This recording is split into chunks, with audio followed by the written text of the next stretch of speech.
الرجيم بسم الله الرحمن الرحيم ودخل معه السجن فتيان قال أحدهما إني أراني أعصر خمرا وقال الآخر إني أراني أحمل فوق رأسي خبزا تأكل الطير منه نبئنا بتأويله إنا نراك من المحسنين قال لا يأتيكما طعام ترزقانه إلا نبأتكما بتأويله قبل أن يأتيكما ذلكما مما علمني ربي إني تركت ملة قوم لا يؤمنون بالله وهم بالآخرة هم كافرون صدق الله العظيم اللهم صل على سيدنا محمد وعلى آل سيدنا محمد أفصل صلواتك بعدد معلوماتك وبارك وسلم عليه سبحانك لا علم لنا إلا ما علمتنا إنك أنت العليم الحكيم۔ اللہ تعالیٰ کا بے انتہا کرم اور احسان ہے کہ جس نے ہم سب کو اپنی لاریب کتاب کے سیکھنے سکھانے کی اس مجلس میں بیٹھنے کی، حاضری دینے کی توفیق اور سعادت نصیب فرمائی۔ سب کہہ دیں الحمدللہ۔ یہ محض اللہ کی دین اور اللہ کی توفیق سے ہے۔ اللہ تعالیٰ اس عمل کو اپنی بارگاہ میں قبول فرمائے، سب کے لیے نجات کا ذریعہ بنائے، زندگی کے آخری سانس تک اللہ تعالیٰ سب کو اپنی کتاب کے ساتھ چمٹا رہنے کی توفیق نصیب فرمائے۔ اس کتاب کے انوارات کے ساتھ اللہ سب کے سینوں کو منور فرمائے، اور اس کتاب کی تمام باتوں پہ اللہ سب کو عمل کی توفیق عطا فرمائے۔ قیامت کے دن اللہ تعالیٰ اس کتاب کو اور رمضان کے ان روزوں کو ہم سب کے حق میں سفارشی بنائے۔ اس سے پہلی آیات مبارکہ میں پیغمبر یوسف علیہ السلام کی زندگی کے 6 احوال کا ذکر ہو چکا ہے۔ اب یہاں سے ان کی زندگی کے ایک 7ویں حال کا ذکر ہو رہا ہے۔ اس بات کا ذکر ہو چکا ہے کہ وزیر خزانہ نے اپنے اوپر سے، اپنی بیوی کے اوپر سے الزام اتارنے کے لیے حضرت یوسف علیہ السلام کو جیل میں ڈال دیا۔ اللہ تعالیٰ نے حضرت یوسف علیہ السلام کو جو خوبیاں، کمالات، محاسن، اخلاق عطا فرمائے تھے، اس سے جیل والے ساتھی بہت متاثر ہوئے۔ کل بھی ذکر کیا تھا کہ جیل کا جو افسر تھا اس نے حضرت کو کہہ دیا، حضرت آپ کو رہا کرنے کا اختیار مجھے نہیں، البتہ میری طرف سے آپ کو یہ اجازت ہے، کن فی ای بیوت السجن شئت، کہ جیل کے جتنے بھی کمرے ہیں، جتنی بھی جگہیں ہیں، جس جگہ میں، جس کمرے میں آپ چاہیں رہائش رکھیں، میری طرف سے آپ پر کسی قسم کی کوئی سختی نہیں ہوگی۔ جیل کے ساتھی بھی حضرت کی بڑی قدر کرتے، حضرت کو عزت کی نگاہ سے دیکھتے۔ یہ دین چیز ہی ایسی ہے کہ جب بندہ دین کے ساتھ مخلص ہو کے لگا ہو تو اللہ تعالیٰ خود بخود دوسروں کے دلوں میں اس کی محبت پیدا فرما دیتے ہیں۔ ضمناً باتوں میں بات آ گئی، رسول اللہ صلی اللہ علیہ وسلم کا فرمان ہے، جب اللہ تعالیٰ کسی بندے سے محبت کرتے ہیں تو جبرائیل امین علیہ السلام کو اللہ بلاتے ہیں، فرماتے ہیں جبرائیل فلاں بندے سے میں محبت کرتا ہوں، فاحببہ، تو بھی اس بندے سے محبت کر۔ پھر اس کے بعد حضرت جبرائیل علیہ السلام آسمان میں فرشتوں میں اعلان کرتے ہیں کہ اے سارے فرشتوں، اللہ تعالیٰ فلاں بندے سے محبت کرتے ہیں، فاحبوہ، تم بھی سارے اس سے محبت کرو۔ چنانچہ سارے فرشتے اس سے محبت کرنے لگتے ہیں۔ فیوضع لہ القبول فی الارض، اس کا نتیجہ یہ نکلتا ہے کہ زمین والوں کے دلوں میں بھی اللہ اس کی قبولیت، اس کی قدر و منزلت اور اس کی محبت پیدا فرما دیتے ہیں، زمین والے بھی پھر اس سے محبت کرنے لگتے ہیں۔ تو یہ اللہ کی دین کی برکات ہیں۔ اور اس کے مخالف دوسری بات بھی پھر آپ نے ارشاد فرمائی کہ جب اللہ تعالیٰ کسی بندے سے ناراض ہوتے ہیں تو جبرائیل امین علیہ السلام کو بلا کے فرماتے ہیں فلاں بندے سے میں ناراض ہوں، تو بھی اس سے ناراض ہو جا۔ پھر جبرائیل علیہ السلام آسمان میں اعلان کرتے ہیں، سارے فرشتے اس سے ناراض ہو جاتے ہیں، یہاں تک کہ زمین میں جو اللہ کے نیک بندے ہیں ان کے دلوں میں بھی اس بندے کے بارے میں بغض اور دشمنی ڈال دی جاتی ہے۔ اللہ کے نیک بندے اس بندے کے ساتھ محبت نہیں کرتے۔ کو نتو خیرو دوسرے لوگ محبت کرتے رہیں تو ان کا اعتبار نہیں ہے۔ اصل بات ہے دین والوں کے دل میں کسی کی محبت کا ہونا اور دین والوں کے دل میں کسی کے بغض کا ہونا۔ تو آپ خوش نصیب افراد ہیں جنہیں اللہ نے اپنی کتاب کے ساتھ جوڑا ہوا ہے۔ اللہ سب کو اپنی محبت نصیب فرمائے۔ حضرت یوسف علیہ السلام کی بھی محبت اللہ نے ان لوگوں کے دلوں میں ڈال دی۔ حضرت تو اللہ کے پیغمبر تھے، باقی لوگوں سے اللہ پیغمبر کو بہت اونچا اور بہت اعلیٰ مقام نصیب فرماتے ہیں۔ اب پیغمبر یوسف علیہ السلام سے لوگ مسائل بھی پوچھتے، خوابوں کی تعبیریں بھی حضرت سے پوچھتے۔ اسی دوران دو قیدی آئے اور انہیں دو خواب آئے، انہوں نے اپنے خوابوں کی تعبیر حضرت سے پوچھی۔ اب وہ دو قیدی کون تھے؟ اس وقت کا جو بادشاہ تھا اس کا نام تھا ریان بن ولید۔ کیا نام بتایا؟ ریان بن ولید۔ یہ بادشاہ تھا، وہ تو وزیر خزانہ تھا نا جس نے حضرت کو جیل میں بھیجا تھا۔ یہ وزیر اعظم کا جو ہمارے ہاں ایک درجہ ہوتا ہے نا، وزیر خزانہ کا یہی درجہ تھا ان کے ہاں، لیکن بادشاہ جو اصل تھا وہ ریان بن ولید تھا۔ بادشاہ سے کچھ لوگوں کو دشمنی تھی، ان لوگوں نے بادشاہ کے دو خدمتگاروں کو لالچ دی اور اس بات پر تیار کیا کہ تم نے اپنے کھانے میں اور پانی میں بادشاہ کو زہر ملا کے دینا ہے۔ دو خدمتگار، ایک ان میں سے ساقی تھا، پانی پلانے والا، مشروبات بنا کے پلانے والا، شراب پلانے والا، اور دوسرا خباز تھا، باورچی، روٹیاں پکانے والا۔ دونوں کو لالچ دی گئی، دونوں اس بات پر تیار ہو گئے کہ ٹھیک ہے ہم بادشاہ کو کھانے میں اور پانی میں کچھ زہر ملا کر دے دیں گے۔ لیکن بعد میں جو ساقی تھا اسے اس بات پر ندامت اور شرمندگی ہو گئی، کہنے لگا یہ تو بہت بڑی احسان فراموشی بنے گی، بادشاہ نے ہمیں عزت کے ساتھ رکھا ہوا ہے، تنخواہ دے رہا ہے، ہماری بڑی قدر و منزلت ہے، اگر بادشاہ کو زہر دے تو یہ تو بہت احسان فراموشی بنے گی۔ اس لیے وہ اس وعدے سے ہٹ گیا جو لوگوں کے ساتھ عہد و پیمان ہوا تھا، اور وہ جو خباز تھا روٹیاں پکانے والا وہ اس وعدے پر برقرار رہا، اس نے کھانے میں زہر ملا دی۔ دونوں چیزیں کھانے کے وقت میں بادشاہ کے سامنے آئیں، وہ مشروبات والا، وہ ساقی مشروبات لے کر آیا اور باورچی کھانا لے کر آیا۔ وہ جو ساقی تھا اس نے کہہ دیا حضرت جو اس نے کھانا لایا ہے تو یہ زہر آلود ہے، آپ یہ کھانا نہ کھائیں۔ اتنے میں جب اس کو بلایا گیا، اس سے پوچھا گیا تو وہ کہنے لگا کہ یہ جو مشروب لایا ہے یہ بھی تو اسی طرح کا ہے، اس میں بھی تو زہر ملا ہوا ہے۔ اب اسے نہیں پتا تھا کہ اس نے زہر نہیں ملایا۔ بادشاہ نے دونوں کو گرفتار کرا کے جیل میں بھجوا دیا اور پیچھے سے تحقیق شروع کر دی۔ اب دونوں جیل میں گئے تو انہیں ایک ایک خواب آیا۔ وہ جو ساقی تھا مشروبات پلانے والا، اس کو خواب آیا کہ میں انگور نچوڑ کے ان کا شراب بنا کے بادشاہ کو پلا رہا ہوں، اور جو دوسرا بندہ تھا باورچی، اسے خواب آیا میرے سر پر روٹیوں کا ٹوکرا ہے، اوپر سے پرندے آ رہے ہیں اور روٹیوں کو اٹھا کے لے جا رہے ہیں۔ ان دونوں نے اپنے خواب کا ذکر کیا حضرت یوسف علیہ السلام کے سامنے، اور حضرت سے کہا حضرت آپ ہمیں بڑے نیک آدمی لگتے ہیں، ہمیں خوابوں کی تعبیر بتا دیں۔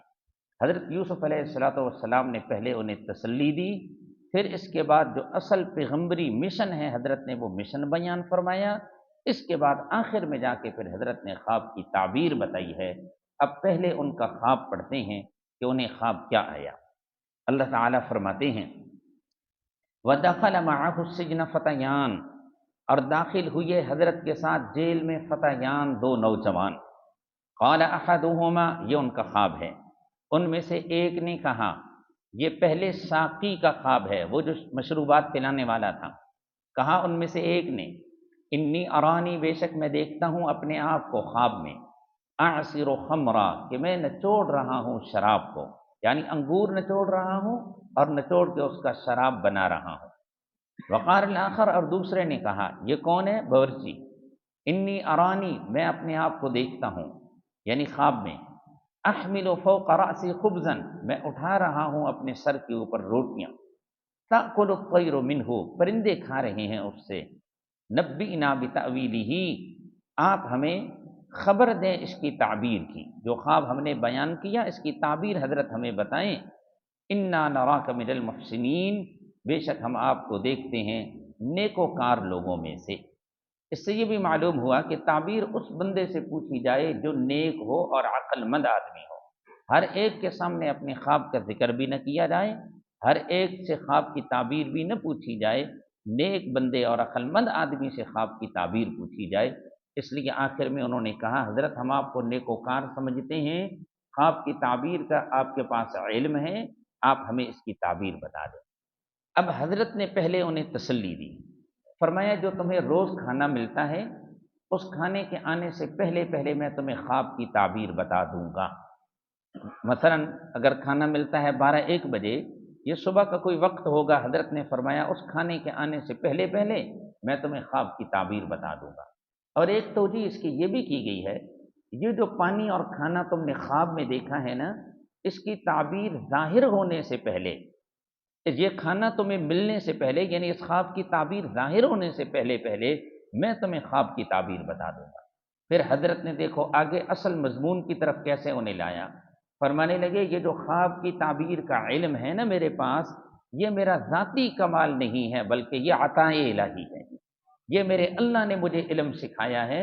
میں پیشہ ور تعبیریں بتانے والا نہیں ہوں، میں کوئی پیشہ ور کاہن اور نجومی بھی نہیں ہوں جو اس مقصد کے لیے بیٹھا ہوا ہوں، یہ وہ علم ہے جو مجھے میرے اللہ نے سکھایا ہے۔ اور اس علم کے حاصل ہونے کا سبب کیا بنا، فرمانے لگے اس کا سبب یہ ہے کہ میں شروع سے ہی بیزار ہوں ان لوگوں کے عقیدے اور مذہب سے جو توحید کے بھی منکر ہیں اور قیامت کے بھی منکر ہیں۔ میں شروع سے ہی ان لوگوں کے عقیدے اور مذہب سے بیزار ہوں جو توحید کے بھی منکر ہیں، جو قیامت کے بھی منکر ہیں، یعنی شروع سے ہی میں کافروں کے مذہب سے بالکل الگ تھلگ ہوں، اور اپنے باپ دادا حضرت ابراہیم، حضرت اسماعیل اور حضرت اسحاق اور حضرت یعقوب علیہ السلام، ان اپنے آباء و اجداد کے توحیدی عقیدے کو مضبوطی سے اپنانے والا ہوں اور ان بزرگوں کے مذہب کی پیروی کرنے والا ہوں۔ اس وجہ سے اللہ تعالیٰ نے یہ کمال اور یہ خوبی مجھے عطا فرمائی ہے۔ پھر اس کے بعد ان کے مذہب کا حضرت نے خلاصہ بیان کیا، ان سب باتوں کا ذکر ساتھ ساتھ پڑھتے ہیں نہیں۔ قال لا يأتيكما طعام ترزقانه إلا نبأتكما بتأويله قبل أن يأتيكما، پہلے حضرت نے تسلی دی انہیں۔ قال حضرت نے فرمایا لا يأتيكما طعام، نہیں آئے گا تمہارے پاس کھانا، ترزقانه جو تم دیے جاتے ہو، تمہیں خواب کی تعبیر بتا دوں گا تو کھانا آنے سے پہلے پہلے جی۔ لا یأتیکما طعام ترزقانہ، نہیں تمہارے پاس آئے گا وہ کھانا جو تم دیے جاتے ہو، الا نبأتکما بتأویلہ، مگر یہ کہ میں تمہیں خبر دے دوں گا اس کی تعبیر کی، قبل ان یأتیکما، پہلے اس کے کہ وہ کھانا تمہارے پاس آئے۔ ذالکما مما علمنی ربی، اللہ اکبر، یہ حضرت فرمانے لگے ذالکما مما علمنی ربی، یہ خواب کی تعبیر کا علم اس میں سے ہے جو مجھے سکھایا ہے میرے رب نے، یعنی میں کوئی کاہن یا پیشہ ور نجومی نہیں ہوں، بلکہ یہ علم عطائے الہی ہے، مجھے میرے اللہ نے یہ علم دیا ہے۔ اور اس کا سبب کیا ہے، علمنی ربی کا سبب، انی ترکت ملت قوم، پہلے ہی سے میں نے چھوڑ رکھا ہے ان لوگوں کے مذہب کو، پہلے ہی سے چھوڑ رکھا ہے، یعنی ابتدا سے میں نے قبول ہی نہیں کیا کافروں کا مذہب، پہلے ہی سے میں نے چھوڑ رکھا ہے ان لوگوں کے مذہب کو، لا یؤمنون باللہ، جو اللہ پر ایمان نہیں لاتے، یعنی اللہ کی توحید کے منکر ہے۔ نمبر 2، وہم بالآخرۃ ہم کافرون، اور وہ آخرت کا انکار کرنے والے ہیں، یعنی قیامت کے منکر ہیں۔ میں شروع سے ہی ان کے مذہب سے بیزار ہوں۔ اچھا، کس کے مذہب کی پیروی کرتا ہوں اور کس کے پیچھے چلتا ہوں، وہ بھی حضرت نے وضاحت فرما دی۔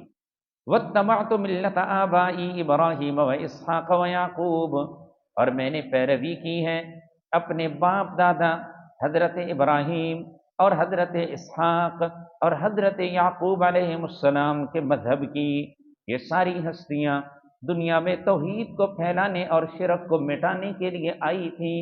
ان ہستیوں کا جو عقیدہ اور مذہب ہے، میں نے اسی مذہب کی پیروی کی ہوئی ہے، مضبوطی سے انہی کے مذہب کو اپنایا ہوا ہے۔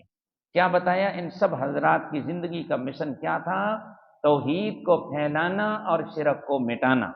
ان سب کی زندگی کا مشن کیا تھا، ہاں جی، توحید کو پھیلانا اور شرک کو مٹانا، ساری زندگی اسی کی تبلیغ کرتے رہے، یہاں تک کہ جب آخری سانس تھے اس وقت بھی اسی توحیدی عقیدے کی وصیت کر کے دنیا سے رخصت، اور قرآن نے اس کا ذکر فرمایا، پہلا پارہ ذرا نکالیں گے جی، کہ آخر دم تک اسی پہ قائم رہے، اور آخر میں وصیت بھی اسی کی ہے۔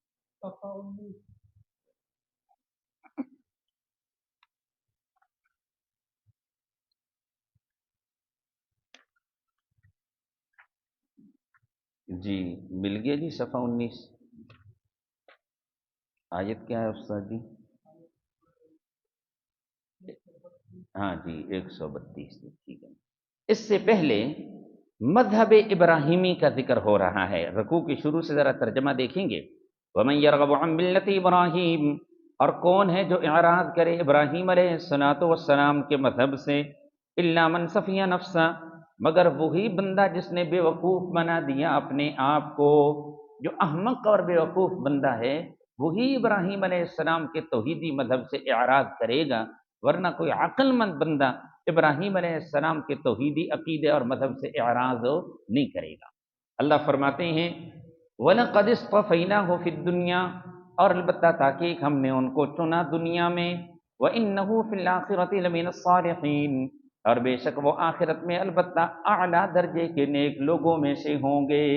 یعنی اسی ملت ابراہیمی اور عقیدہ توحیدی کی وجہ سے ہم نے انہیں دنیا میں بھی چنا، سرفرازیاں اور بلندیاں عطا فرمائیں، اور اسی عقیدے کی وجہ سے آخرت میں وہ اعلیٰ درجے کے نیک لوگوں میں سے ہوں گے۔ سب سے اعلیٰ درجے کے نیک لوگ کون ہیں؟ حضرات انبیاء علیہم السلام بھی۔ آگے فرمایا اذ قال له ربه اسلم، دنیا میں اللہ نے ان کو کس وقت چنا تھا؟ اذ قال له، جب کہا ان کو ان کے رب نے، اسلم، آپ فرما بردار ہو جائیں، میرے حکم کے سامنے اپنے آپ کو جھکا دیں۔ تو حضرت ابراہیم علیہ السلام بلا تأمل فوراً کہنے لگے اسلمت لرب العالمین، میں نے اپنے آپ کو جھکا دیا ہے رب العالمین کے آگے، میری کوئی مرضی نہیں، کوئی خواہش نہیں، کوئی الگ چاہت نہیں، جو میرے رب کا حکم ہے بس اسی کی تابع داری کرنا، یہی میری زندگی کا منشور ہے۔ یہ حضرت کی کامل تابع داری تھی۔ آگے اللہ فرماتے ہیں وَوَصَّى بِهَا إِبْرَاهِيمُ بَنِيهِ وَيَعْقُوبُ، اوپر فرمایا نا اسی ملت کی وجہ سے ابراہیم علیہ السلام کو اللہ نے دنیا میں چنا، دنیا میں سرفرازیاں دیں۔ اب آگے فرمایا اسی عقیدہ توحید کی ابراہیم علیہ السلام نے آخری وقت وصیت بھی کی تھی۔ وَوَصَّى بِهَا إِبْرَاهِيمُ بَنِيهِ، اور وصیت کی اس ملت کی عقیدہ توحید کی ابراہیم علیہ السلام نے اپنے بیٹوں کو، اور یعقوب علیہ السلام نے بھی اپنے بیٹوں کو۔ اس وصیت کا مضمون یہ تھا یا بنی، اے میرے پیارے بیٹو، ان اللہ اصطفیٰ لکم الدین، بے شک اللہ نے تمہارے لیے چنا ہے دین توحید کو، فلا تموتن، پس تم ہرگز نہ مرو، الا وانتم مسلمون، مگر اس حال میں کہ تم فرما بردار ہو، اکیلے رب کے سامنے جھکنے والے۔ تمہارے اوپر موت نہ آئے مگر اس حال میں کہ تم موحد ہو، عقیدہ توحید پر قائم ہو۔ اس کا یہ مطلب نہیں کہ آخر میں موت آنے لگے تو توحید قبول کر لو، مطلب اس جملے کا یہ ہے موت کا کوئی پتہ نہیں، کیا پتہ کس لمحے آ جائے، اچانک آ جائے، اس لیے ہر وقت توحیدی بنے رہو تاکہ تمہارا خاتمہ بھی عقیدہ توحید پر ہی ہو۔ یہ وصیت کی تھی حضرت ابراہیم علیہ السلام نے بھی اور حضرت یعقوب علیہ السلام نے بھی۔ اگلی آیت مبارکہ بھی اسی وصیت سے متعلق ہے۔ یہودی کہنے لگے ہمیں تو حضرت یعقوب علیہ السلام وصیت کر گئے ہیں کہ تم نے یہودی عقیدے کو نہیں چھوڑنا۔ اللہ تعالیٰ نے حضرت یعقوب علیہ السلام کی وصیت کو پھر الگ تفصیل سے بیان فرمایا ام کنتم شہداء، کیا تم حاضر تھے، اذ حضر یعقوب الموت، جب آ پہنچی یعقوب علیہ السلام پر موت۔ یہودیوں کو اللہ نے فرمایا تم موجود تھے جب حضرت یعقوب علیہ السلام پہ موت آئی، مطلب ہے تم نہیں موجود تھے تو تمہیں کیا پتا کہ انہوں نے موت کے وقت کیا وصیت کی تھی؟ میں اللہ موجود تھا، میں تمہیں بتاتا ہوں کہ ان کی وصیت کیا ہے۔ اب اللہ آگے ان کی وصیت بتا رہے ہیں اذ قال لبنیہ ما تعبدون من بعدی، جب حضرت نے اپنے بیٹوں سے فرمایا ما تعبدون، تم کس کی عبادت کرو گے، من بعدی، میری موت کے بعد۔ اس سے پوچھا جی اپنے بیٹوں سے۔ ساری زندگی انسان جس چیز پر محنت کرتا ہے نا، آخری وقت پھر زبان پر تذکرہ بھی اسی کا ہوتا ہے۔ جس کی محنت دین پر ہوتی ہے، قرآن پر ہوتی ہے، آخر وقت میں تذکرہ بھی اس کی زبان پر دین کا اور قرآن کا ہوتا ہے، اور جس کی محنت دنیا پر ہوتی ہے تو آخر وقت میں پھر اس کی زبان پر تذکرہ بھی دنیا کا ہوتا ہے۔ اللہ تعالیٰ سب کو دین کے ساتھ مضبوط تعلق نصیب فرمائے، اپنی کتاب کے ساتھ مضبوط تعلق نصیب فرمائے، اور آخری وقت اللہ سب کی زبان پر کلمہ طیبہ جاری فرمائے گی۔ حضرت شیخ القرآن مولانا غلام اللہ خان نور اللہ مرقدہ ساری زندگی اللہ کے قرآن سے چمٹے رہے۔ ان کے استاد اور پیر و مرشد حضرت مولانا حسین علی نور اللہ مرقدہ ساری زندگی اللہ کے قرآن کی تفسیر پڑھاتے رہے، اور مرد درویش تھا۔ اپنے علاقے میں لوگوں نے حضرت کی مخالفت کی، اپنے علاقے سے حضرت کو نکال دیا، باہر جا کے شہر سے نکال دیا، باہر جا کے اپنے کھیتوں میں حضرت بیٹھ گئے رب کا قرآن پڑھانے کے لیے۔ دور دراز سے طلباء آتے رہے، قرآن کی تفسیر ان سے پڑھتے رہے۔ قرآن کے ساتھ اس مرد درویش کو ایک والہانہ لگاؤ اور تعلق تھا۔ حضرت شیخ القرآن نور اللہ مرقدہ کی بات ہے، ایک دفعہ ایک سی ڈی میں بہت عرصہ پہلے سنا تھا، حضرت فرمانے لگے ایک دفعہ ایسا ہوا، حضرت نے کہیں سفر پہ جانا تھا، مولانا حسین علی نور اللہ مرقدہ نے، حضرت نے سبق ذرا جلدی جلدی پڑھایا نا، تفسیر کا سبق۔ جب سبق پورا ہوا تو طالب علموں سے پوچھا بھائی سبق سمجھ آیا ہے؟ ان میں سے ایک بڑا طالب علم تھا، کہنے لگا استاد جی کچھ بھی نہیں سمجھ آیا، اس پڑھاونے نالوں تو نہ پڑھاونا چنگا ہے۔ یہ پنجابی کے حضرت نے لفظ ایسے بولے کہ اس پڑھانے سے تو نہ پڑھانا اچھا تھا، سمجھ تو کچھ بھی نہیں آیا۔ حضرت نے پوچھا کہاں سے سمجھ نہیں آیا؟ کہنے لگا مڈو سمجھ آئے کوئی نہیں، شروع سے کچھ بھی نہیں سمجھ آیا۔ فرماتے ہیں استادوں نے ذرہ بھر غصہ نہیں کیا، پھر وہ سبق پڑھانا شروع کر دیا۔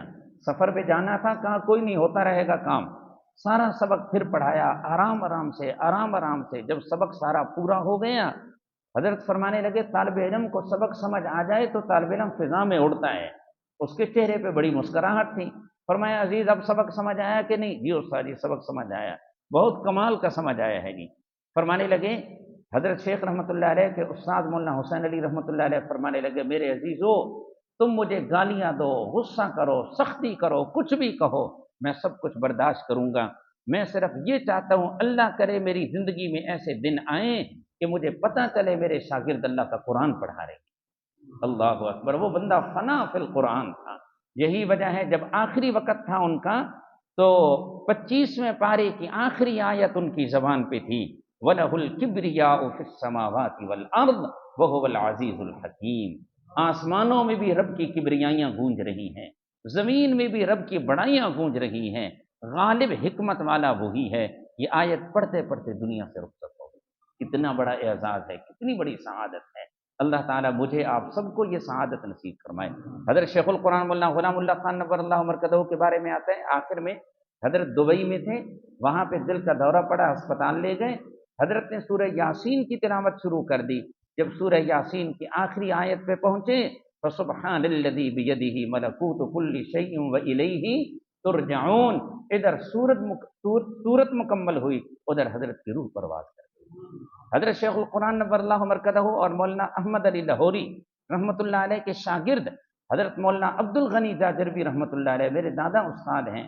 حضرت کے متعلق ہمیں ہمارے استاذوں نے حضرت مفتی محمد صاحب حافظہ اللہ نے بتایا تھا کہ جب آخری وقت تھا مغرب کی نماز کے بعد، حضرت نے سر سجدے میں رکھا، دل کی تکلیف شروع تھی، حضرت نے سر سجدے میں رکھا اور سورہ یوسف میں ہی آگے حضرت یوسف علیہ السلام کی دعا آئے گی، فاطر السماوات والارض انت ولی فی الدنیا والآخرہ توفنی مسلما والحقنی بالصالحین۔ یہ آیت پڑھتے پڑھتے روح پرواز کر گئی۔ کتنے عظیم لوگ تھے جی، اللہ سب کا خاتمہ ایسا ہی فرمائے گی۔ اور جس بندے کی محنت ہوتی ہے نا دنیا پر، جس بندے کی محنت ہوتی ہے دنیا پر، تو آخر میں پھر تذکرہ بھی اسی چیز کا ہوتا ہے جی۔ ایک اور بندے کی آپ کو وصیت سنا دیتا ہوں اگر میرے استاد اجازت دیں۔ ایک بندہ ہے جی، یہ اس کی کتاب ہے جی وصایا شریف۔ اب دیکھو نا، دین پر بندے کی محنت نہ ہونا، پیٹ پلیٹ پر محنت ہو تو پھر آخر میں تذکرہ بھی اسی چیز کا ہوتا ہے جی۔ تو یہ ایک بندے نے وفات سے 2 گھنٹے 17 منٹ پہلے وصیت کی جی۔ کتنے؟ وفات سے 2 گھنٹے 17 منٹ پہلے وصیت کی جی۔ یہ استاد جی یہ بے شک یہ آپ دیکھ لیں گے جی، وصال شریف سے 2 گھنٹہ 17 منٹ بیشتر قلم بند کرائے حضرت نے یہ وصیت۔ اب اس میں کیا لکھا ہے حضرت نے اپنی وصیت میں جی؟ اب دیکھو نا، دین پہ محنت نہ ہو تو پھر بندہ آخری وقت بھی وصیت بڑی عجیب سی کرتا ہے، اور ان چیزوں کو گنا کہ جو ایک لمحے میں یہ ساری چیزیں میں بھی نہیں بول سکتا، مجھے یاد بھی نہیں ہے، میں نے ساری چیزیں کھائی بھی نہیں ہیں، یہ جو نام بول رہے ہیں، کہتے ہیں جی اعزا سے اگر بطیب خاطر ممکن ہو، رشتہ داروں سے اگر آسانی سے ہو سکے تو فاتحہ میں ہفتے میں 2-3 بار ان اشیاء سے بھی کچھ بھیج دیا کریں۔ ہفتے میں 2-3 بار یہ فاتحہ خوانی کراؤ نا، اور یہ چیزیں پھر بھیج دیا کرو۔ بھائی کون کون سی چیزیں؟ دودھ کا برف خانہ ساز، اگرچہ بھینس کے دودھ کا ہو، اچھا، مرغ کی بریانی، مرغ پلاؤ، خواہ بکری کا شامی کباب، پراٹھے اور بالائی، فرنی، ارد کی بھریری دال، مع ادرک و لوازم، تاکہ بدہضمی نہ ہو نا، ارد کی بھریری دال، مع ادرک و لوازم، گوشت بھری کچوریاں، سیب کا پانی، سیب کا پانی، انار کا پانی، سوڈے کی بوتل، دودھ کا برف، اگرچہ روزانہ ایک چیز ہو سکے یوں کر دیا کریں جیسے مناسب جانو، مگر دل کی خوشی کے ساتھ میرے لکھنے پر مجبور نہ ہو۔ یہ وصیت ہے مولوی احمد رضا خان صاحب کی، اور یہ ان کا وصایا باقاعدہ چھپا ہوا ہے۔ ساری زندگی محنت ہو نا پیٹ پلیٹ پر، تو پھر آخر میں تذکرہ بھی اسی کا ہوتا ہے، اور محنت ہو اگر اللہ کے دین پر تو پھر آخر میں تذکرہ بھی رب کے دین کا ہوتا ہے۔ اللہ تعالیٰ سب کو دین کی کامل سمجھ دیں، اس پر استقامت عطا فرمائے، اور آخری وقت اللہ سب کو کلمہ طیبہ پڑھنے کی سعادت نصیب فرمائے۔ اب ذرا دیکھتے ہیں جی حضرت یعقوب علیہ السلام کی وصیت کیا تھی۔ اذ قال لبنیہ، جب حضرت نے اپنے بیٹوں سے کہا، ما تعبدون من بعدی، تم کس کی عبادت کرو گے میری موت کے بعد؟ قالوا، تو کہا بیٹوں نے، نعبد الہک، ہم عبادت کریں گے آپ کے معبود کی، و الہ آبائک، اور آپ کے باپ دادا کے معبود کی۔ باپ دادا کون ہیں؟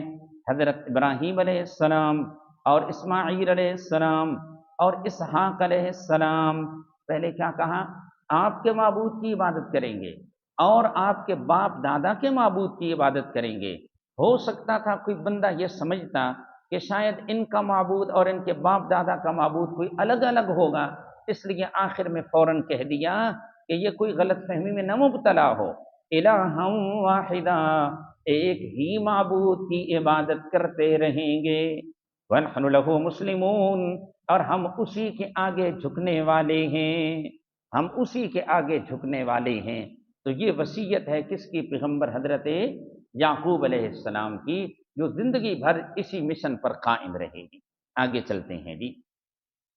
حضرت یوسف علیہ السلام کہنے لگے، واتبعت ملت آبائی ابراہیم و اسحاق و یعقوب، میں نے پیروی کی ہے اپنے باپ دادا حضرت ابراہیم اور حضرت اسحاق اور حضرت یعقوب علیہ السلام کے مذہب کی۔ اب ان کے مذہب کا خلاصہ کیا ہے؟ سبحان اللہ، ما کان لنا ان نشرک باللہ من شیء، ہمارے لیے جائز نہیں ہے یہ کہ ہم شریک بنائیں اللہ کے ساتھ، من شیء، کسی چیز کو، ہمارے لیے یہ جائز نہیں کہ ہم اللہ کے ساتھ کسی چیز کو شریک بنائیں۔ من شیء میں بڑا عموم ہے، کسی بھی چیز کو، خواہ وہ زندہ ہو مردہ ہو، انبیاء علیہ السلام میں سے ہو، اولیاء اکرام میں سے کوئی ہو، بزرگان دین میں سے کوئی ہو، اللہ کے ساتھ کسی کو بھی شریک بنانا یہ ہمارے لیے جائز نہیں ہے جی۔ ذرا آگے چلتے ہیں، پھر انشاءاللہ آخر میں دیکھیں گے، وقت ہوا تو اس آیت کی طرف دوبارہ لوٹ کے آتے ہیں۔ آگے حضرت نے فرمایا، ذالک من فضل اللہ علینا، یہ توحیدی عقیدہ اللہ کا فضل ہے ہمارے اوپر، وعلی الناس، اور لوگوں پر بھی یہ اللہ کا فضل ہے، ولکن اکثر الناس لا یشکرون، لیکن اکثر لوگ شکریہ ادا نہیں کرتے، یعنی اس عقیدے کو اختیار نہیں کرتے، بلکہ اللہ کے ساتھ وہ غیروں کو شریک بناتے ہیں۔ آخر میں حضرت نے کیا کہا؟ شرک نہ کرنا، توحید پر قائم رہنا، یہ اللہ کا فضل ہے ہمارے اوپر اور لوگوں پر۔ حقیقت میں یہ اللہ کا بہت بڑا فضل ہے کہ اللہ عقیدہ توحید کی سمجھ عطا فرما دے۔ اللہ تعالیٰ سب کو اس عقیدے پر استقامت عطا فرمائے۔ اللہ کے اس فضل پر سب فرمائے الحمدللہ، شکر ہے کہ اللہ نے یہ عقیدہ عطا فرمایا، در در پہ جبین جھکانے سے اللہ نے بچایا ہے، اور آگے بھی اللہ بچائی رکھے اور سب کی نسلوں کو بھی اللہ تعالیٰ شرک سے محفوظ رکھیں۔ جو شرک کی دلدل میں پھنسے ہوئے ہیں ان کے لیے بھی دعا ہے، اللہ تعالیٰ انہیں بھی ہدایت عطا فرمائے اور قرآن کی نور سے فائدہ حاصل کرنے کی توفیق عطا فرمائے۔ حضرت فرماتے ہیں یہ اللہ کا بڑا فضل ہے ہماری اوپر اور لوگوں پر، لیکن اکثر لوگ شکریہ ادا نہیں کرتے، اس عقیدے کو اختیار نہیں کرتے۔ پھر آگے فرمایا یا صاحب السجن ارباب متفرقون خیر ام اللہ الواحد القہار۔ شرک کسے کہتے ہیں اور شرک کتنا خطرناک جرم ہے اور اس کے متعلق قرآن نے کیا باتیں ارشاد فرمائی ہیں، انشاءاللہ آخر میں کوشش کریں گے کہ اس حوالے سے چند باتیں کریں۔ ابھی ذرا تھوڑا سا سبق آگے چلاتے ہیں جی۔ اب حضرت نے مسئلہ توحید کی واضح لفظوں میں تبلیغ فرمائی ہے۔ پہلے حضرت نے تسلی دی، پھر فرمایا خواب کی تعبیر کا جو علم ہے یہ میرا کمال نہیں، عطا الہی ہے۔ پھر فرمایا اللہ نے یہ خوبی مجھے عطا فرمائی اس لیے کہ میں نے کافروں کے عقیدے اور مذہب کو چھوڑا اور اپنے باپ دادا کا جو توحیدی عقیدہ تھا میں نے اس توحیدی عقیدے کو اپنایا، شرک سے میں مکمل طور پر بیزار ہوں۔ یہ باتیں کرنے کے بعد یہ پہلے اپنا عقیدہ بتایا، اب اس کے بعد حضرت ان کو توحید کا سبق سکھا رہے ہیں جی۔ فرمایا یا صاحب السجن، اے میرے جیل کے ساتھیوں، ارباب متفرقون۔ حضرت نے کیا فرمایا؟ کون سے ساتھیوں؟ سجن کا معنی جیل ہے، کون سے ساتھیوں؟ ہاں جی، یہ عقیدے اور دین والے ساتھی نہیں تھے، بلکہ یہ صرف ان کے ساتھ جیل والا تعلق تھا۔ ان کا دین مذہب اور تھا اور حضرت کا دین مذہب اور تھا جی۔ حضرت اس دن آیت آپ کو دکھائی تھی نا 10ویں پارے کی، کہ نبی پاک صلی اللہ علیہ وسلم نے حضرت ابو بکر صدیق رضی اللہ تعالی عنہ کو تسلی دی۔ قرآن نے اس کے متعلق لفظ بولا اذ یقول لصاحبہ، جب نبی صلی اللہ علیہ وسلم اپنے ساتھی کو کہہ رہے تھے، وہاں یہ نہیں فرمایا کہ غار کے ساتھی کو کہہ رہے تھے، غار کا ذکر اوپر الگ طور پہ فرمایا، فقد نصرہ اللہ اذ اخرجہ الذین کفروا ثانی اثنین اذ ہما فی الغار۔ غار کا ذکر اوپر الگ کر دیا، آگے صاحب کا لفظ جو ہے وہ الگ بولا۔ وہاں صرف غار کے ساتھی نہیں تھے بلکہ وہاں پر سفر کے ساتھی بھی اور دین کے ساتھی بھی مراد ہیں، کیونکہ ابو بکر صدیق رضی اللہ عنہ اسی دین پر تھے جو دین حضرت محمد صلی اللہ علیہ وسلم نے پیش فرمایا، وہ دین کے ساتھی تھے۔ اور یہ ساتھی کون سے ہیں؟ صرف وہ جیل کے ساتھی۔ حضرت فرمانے لگے یا صاحب السجن، اے میرے جیل کے ساتھیوں، ارباب متفرقون، کیا جدا جدا رب خیر بہتر ہیں، ام اللہ الواحد القہار، یا اکیلا اللہ القہار جو زور والا ہے۔ حضرت سمجھانا یہ چاہتے تھے کہ اللہ نے جو تمہیں عقل عطا فرمائی ہے اس عقل سے ذرا سوچ کر بتاؤ کہ بہت سے خدا اچھے ہیں جن کے سامنے اپنی جبین جھکائی جائے، جن سے اپنی مرادیں مانگی جائیں، یا ایک خدا بہتر ہے جو ہر چیز پر قادر ہے اور ساری کائنات اس کے قبضہ قدرت میں ہے۔ اکیلا رب بہتر ہے یا جدا جدا رب بہتر ہے جی۔ یہ ایک سمجھانے کا انداز تھا۔ بندہ جب عقل سے سوچے تو اس نتیجے پہ پہنچتا ہے کہ اکیلا رب بہتر ہے، جدا جدا رب بہتر ہو نہیں ہے۔ یہ ایسی ہے جی جیسے ہمارے ہاں لوگوں نے مختلف در بنا رکھے ہیں، سر درد ہوتا ہے تو ایک در پہ جاتے ہیں، ایسے ہی ہے نا، اگر اولاد کی ضرورت ہے تو پھر دوسرا در تلاش کرتے ہیں، وہاں پہ جاتے ہیں، اگر داڑھ میں تکلیف شروع ہو گئی تو کوئی اور در تلاش کریں گے، وہاں پہ جائیں گے، کاروبار میں ترقی کی ضرورت ہے تو کوئی اور در تلاش کرتے ہیں، وہاں پہ جاتے ہیں۔ یہ مختلف کام تقسیم کیے ہوئے ہیں کہ فلاں مرد ہے تو فلاں دربار پہ جاؤ جی حاضری دو۔ اس زمانے میں بھی لوگوں نے اسی طرح مختلف در بنا رکھے تھے۔ حضرت نے سمجھاتے ہوئے فرمایا خود عقل سے سوچ کر بتاؤ یہ مختلف رب بہتر ہیں یا اکیلا اللہ رب بہتر ہے جی۔ اس کے لیے ایک آیت دیکھتے ہیں، ذرا بات اور کھلے گی جی۔ 23ویں پارے کی آخری آیت نکالے گی، آخری صفحہ ہے بالکل، کون سا؟ 23ویں پارے کا جی۔ ایک مثال اللہ تعالی نے ذکر فرمائی ہے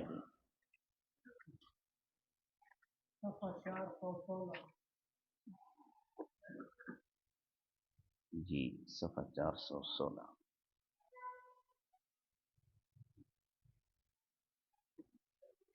جی مثال اس میں بیان ہو رہی ہے، بسم اللہ الرحمن الرحیم، ضرب اللہ مثلا، اللہ نے بیان فرمائی ہے ایک مثال۔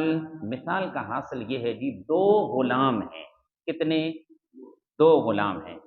ایک غلام وہ ہے جس کے کئی سارے آقا ہیں، اور ان میں سے کوئی آقا بھی اس کی پوری طرح خبر نہیں لیتا اور کوئی اس کو اپنا نہیں سمجھتا۔